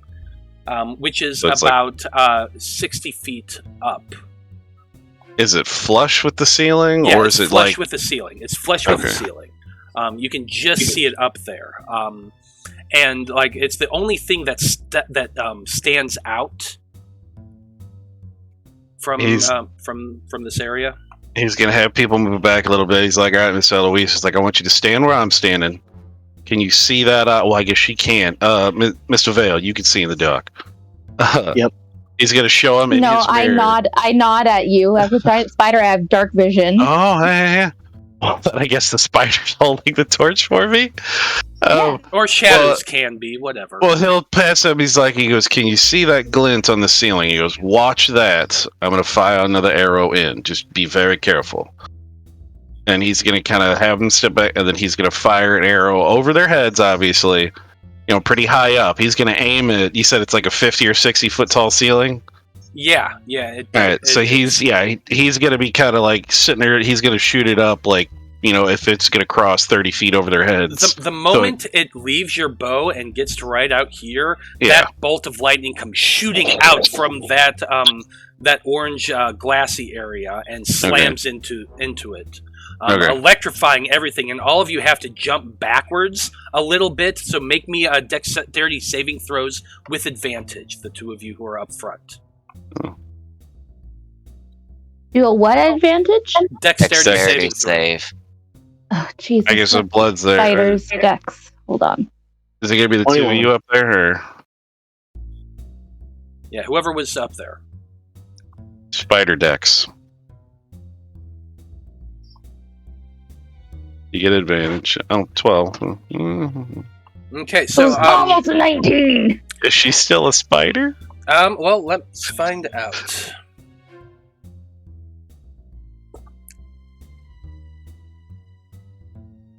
Unfortunately, a 12 is not enough. And Mhm. fortunately, like, you're just at the bare edge of this, so you're not taking the full damage. Those of you who succeeded on the saving throw, you're able to get back in time. You're only going to take a quarter of this damage, and Eloise is taking half. Okay. However, Probably not. It's probably tasty. However, just double checking. Okay. So, Eloise, you're taking 22 points of damage. Everyone else who succeeded takes 11 points of lightning damage. Damn. I'm still a spider. All right, so we know that if you're close enough, it's gonna bite you. Okay, I have a couple ideas. Ouch. Corin, do you have Shatter prepared? do. Do you think? Oh, who was casting? Real quick, who was casting Detect Magic? Veil. I was. Veil. Okay, so did you stop it to go forward and check it out? No, I mean, if you want to say that, okay. I just didn't. I forgot that that blood was doing that during my ritual cast. Yeah, that's what we were doing. I was trying. Well, to then I guess he wouldn't have been the one up there if he was Well, ritualing. We but- could have had Shadow do it, but It's fine. We'll just say he stepped up to do that because he was curious. Does that make sense? What is your thought? Seems the orange ball is made of glass or something. Do you think Shatter would destroy it? And if not, do you think Dispel Magic would have any effect on it? Could certainly try. Well, I could try one as well, because you've been using a lot of spells. Right, everyone cover your ears. oh fuck me, it's gonna And- make I'm going to have Blood angle his mirror, kind of place it somewhere around here, so I can stand far enough back but still see it. So here's my question: how far of a range is Shatter? Because remember, it's at the ceiling of a 60 it's only foot tall. 60 feet. Um, Yeah, it's only 60 feet. Okay, Dispel so, Magic, though. So yeah, you would not. You are not within range. You would have to step into the room to get it within range for Shatter. Okay, then you can give Dispel Magic a shot if you'd like. Yeah. Yep, I'll Oh. do Dispel Magic.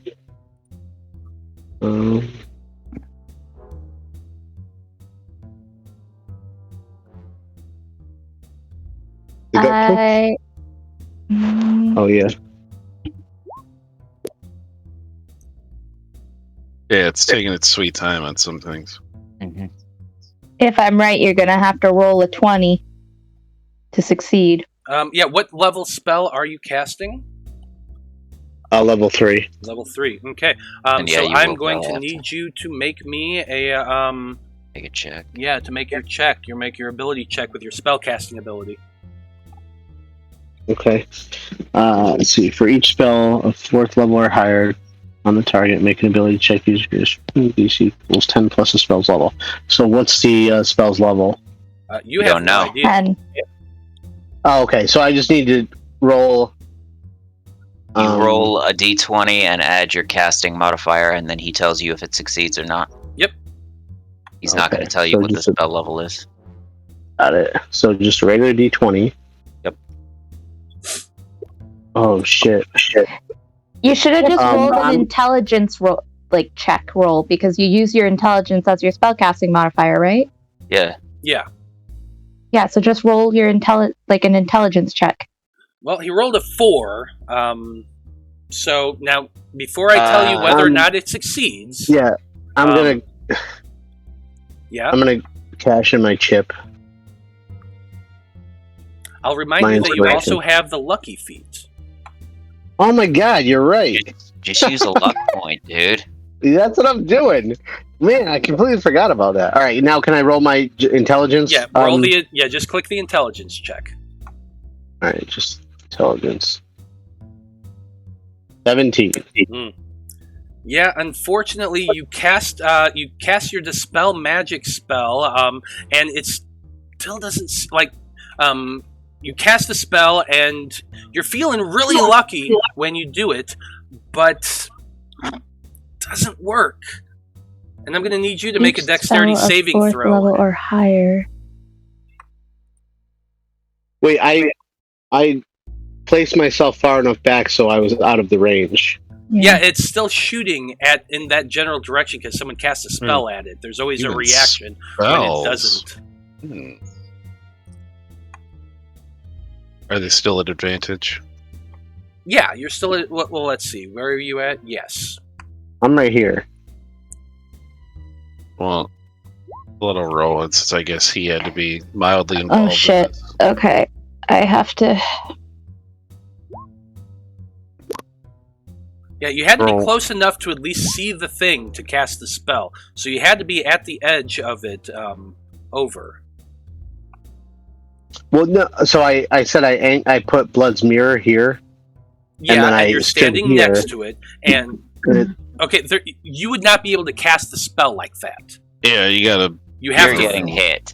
You have to physically see the spell, the thing you're doing. You can't cast around. I just assumed I could see it through the mirror. It's clever. Well, that's why I said it, because I figured that's why I said I'd angle the mirror so I could see the object. So all I need to do is see it, and it's 120 feet. I don't mind taking the hit if that's so rolling, but I did. So here's the thing about this. You can see it through a mirror, but let's see. The way it words is choose one creature, object, or magical effect within range. But spells don't travel around corners unless it's magic missile. Hold on, let me double check. Bank it off the mirror. Yeah, you can't bank it off the mirror. You have to be there has to be a line of sight to it. What was that movie, Wanted? Was that it? Yeah, when they're bouncing things off. Curved bullets. Choose one creature, object, or magical effect within range. It just says within range. Okay, but it doesn't say I have to see it. But the thing is, there's something blocking you between the gem and you gotta have wall. There's a wall. Unfortunately, the spells don't. It doesn't bend. Yeah, I get what you're saying, but I also get what he's saying.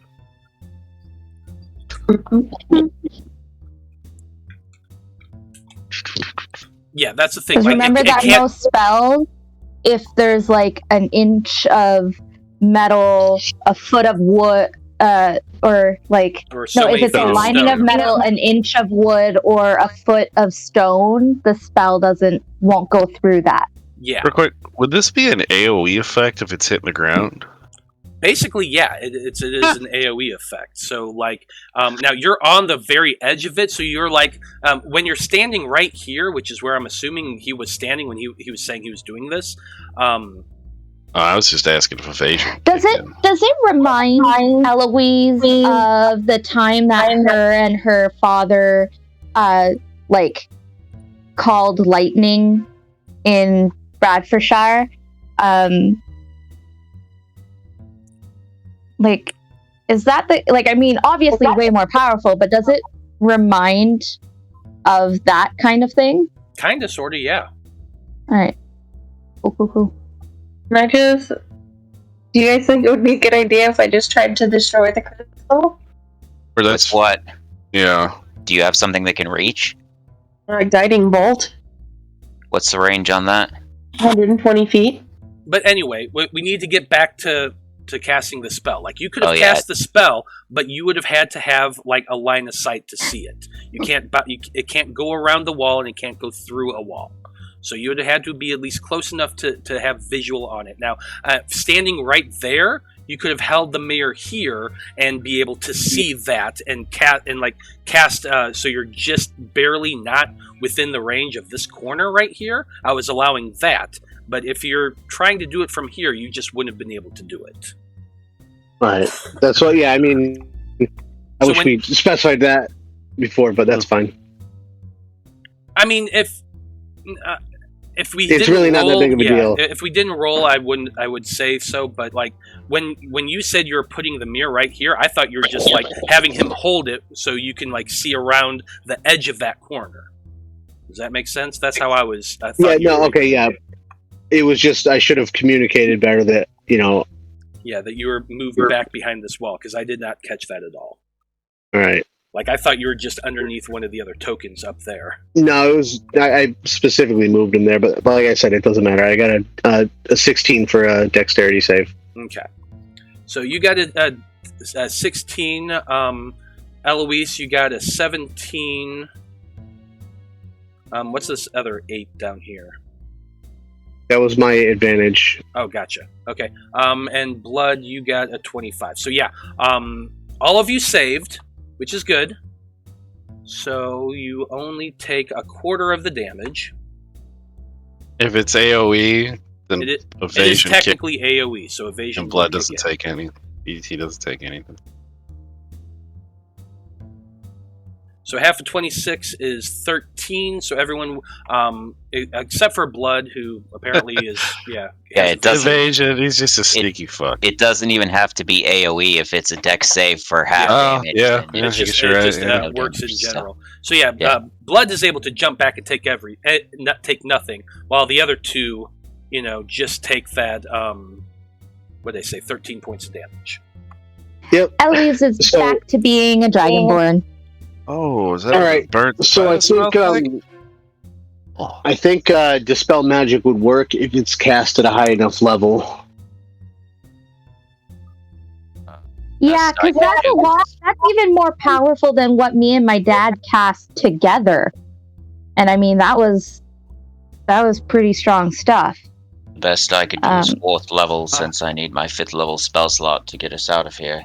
I'm wondering what Yeah. spell he cast on you to get you through this. Well, it's probably nothing we have. I wonder try if casting what if Dispel it was Magic at 5th level. invisibility? Does someone want to cast a mage hand in there? An Yeah, invisible so- one? Throw Or out what? your little invisible fist and we'll step back. Or what? Throw to see if it would hit your like a mage hand. Send it Sure. out regular, see if it hits, and then send it out invisible. Sure, I'll throw out an invisible mage hand. Okay. You throw out an invisible mage hand, and you're controlling it as it moves into this area, and nothing happens. Okay. Now bring it out and let it be seen. And then I'm gonna move it like right in front of the crystal and make it visible. Okay. And the moment you do, it seems to focus on it and zap right at it. He casts invisibility. Does it destroy itself? No, it doesn't destroy itself. It would've It done. passes through the mage Yeah, hand. it goes through the hand. He casts doesn't take invisibility it. on him. Yeah, it He goes casts through the hand. invisibility on you guys. It hits the ground. The floor is electrified once again, but all of you are standing far enough away now, so it doesn't affect any of you. I mean, Well, I can try casting Dispel Magic at level 5. Go for it if you want. I do not have invisibility prepared. Neither do I. I don't have the ability to make any of us invisible. Make Okay. yourself invisible. You can make yourself invisible. Yeah, it's The trickster cleric thing. yeah. That's true. Okay. Okay, so you're stepping up. So you can. Where are you stepping to cast the spell? Louise? Wherever I need to be able to do so. Well, can you see it right now? So like there. Okay, you would be able to see it from right there. So go. Okay. You cast your dispel magic. Go ahead and make your ability check. Now, casting at level 5, does that... It does Do not. You anything? still have to roll. Okay. It is higher than 5. Yeah. No, I figured that much. I just wondered if it makes the roll lower. Oh, wait, this is not going to be advantage normal? Okay. No, It does make it lower for you. No, it doesn't. Nope. Nope. It's literally I you're thought just No, it's just if you cast a higher level version of it, then it automatically ends anything of that level or lower. Yeah, so if you Okay, cast well, it I at knew level it was 5... gonna be. So Okay, I if knew you it was cast going it to at be level more. 5, it would just automatically dispel a 5th level spell or lower. Yeah, If you cast it Okay. at Oh, 8th okay. level, it would dispel an 8th level spell or lower. So Okay, you so just know that it's considering- not a 4th and it's not a 5th. Okay. Yeah. Okay. Considering that the call lightning that Eloise did with her father and how powerful that was, knowing that I can't cast dispel magic strong enough to have even dispelled that, and this is stronger than that, can I just cast it at level 3? Yeah, you just got to roll. Okay. And hope No, you I'm just get asking Matt because I did say I was going to cast it at level 5, but you did say you're casting at level 5, and then I told you have to roll. So trying to retcon it at that point, I haven't rolled yet. I'll allow you and I'm going to have to roll no matter what. I know, but you did. So what I'm saying is, if you want to cash in your coin, I'll allow you to cast it at the lower level. But once I confirm that you have to roll, you can't say, "Oh, whoa, wait." It's you're casting the spell in the hopes that it's enough. So, like I said, I'll allow you to cash in your heist coin and retcon it that you only cast it at 3rd, or you can cast it at 5. I would say save the coin for I'd say save it. Yeah, it's fine. It's fine. Let it ask Effie's like, you want to give her your little fist bump of happiness and guide her? Oh yeah, I'm gonna give her a little tap. Another thing you should have done before she cast the spell, but fine, I will, because actually I don't think guidance works on that. It's just an ability check. You're doing it, isn't it? Aren't you? Yeah, it's just a wisdom check. It's a caster level check. Yeah, I'll allow it. That's fine. So. Go ahead. Yay. Roll your spell casting thing and add a d4. Oof. It's not going to work. What is the highest possible level the crystal could be? I mean, I'm pretty sure 9? it's like a 20. No, I'm pretty sure it's a level 10 call lightning, which means we would have to roll a 20. There's no such thing as a level 10 spell. No, it only goes to 9. Only goes to 9. But 14 is not enough. So you cast the spell, trying to dispel it. It does not work. The spell is still there, and it reacts to the casting dispel magic. And a lightning bolt goes shooting out at you. So I'm going to need you to make that dex saving throw. I wonder if we fire a couple of different arrows at it, will it be able to hit them all? Can I try guiding bolt on it? See if I can shatter it. Well, I'll allow you to try your next things. But first, Eloise needs to make her dex saving throw. Is this at advantage again, or not so much? I'll allow advantage because you're not completely in the room. You're at the edge, so you're getting the aftershock effect from the line that you're standing next to. So go ahead and roll at advantage. Okay. I also know that it's coming. Yeah, you do know it's coming. Oof. 17. Okay, good thing. You knew it was coming. You're waiting for that. When that spell failed, you jumped backwards, and so you're only going to take the quarter damage, which, let's see, that is 24, so 12 points of lightning damage. Okay. And you have to jump back.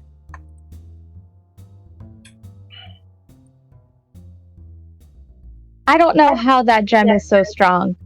If it's anything like the lightning spell that I know, there's no way it could be that strong. There's got to be something else boosting it. Now, Effie and Blood, you both said you had some things you wanted to try. Well, if she was going to try a guiding bolt at it, I'm going to allow a little bit more. We're at 10 o'clock now, but I'll let you try 2 more things if you want to. If you want to cast Guiding Bolt at the thing, you got to get up close to see it. Go for it. Is that what you're going to do? I'm debating. You know what? While she's doing that, Blood's gonna fire an arrow at the same time. I'm debating whether I should use divine intervention. Just use the guiding bolt first. Use the guiding bolt first. Okay, then let us do that. Okay. Go ahead, and you're both stepping up, so you're both going to have to get right on the edge there. Okay. Blood, you're firing an arrow at it, and she's casting a guiding bolt at it. He's going to use an adamantine arrow too. One of the 20 he's got. Okay. Both of you go ahead and roll your attacks. Oh, that shouldn't be an advantage. Just take the first one. Oh my god! Wow. Same roll. Fucking hell. Thank God we're not in a real fight.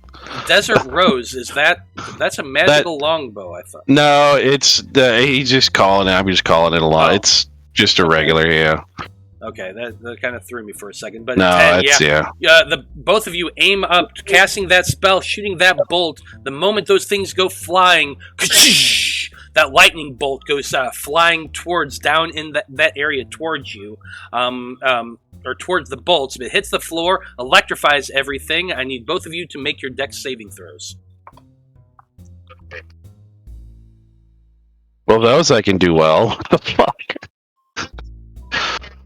Next week will be a better day.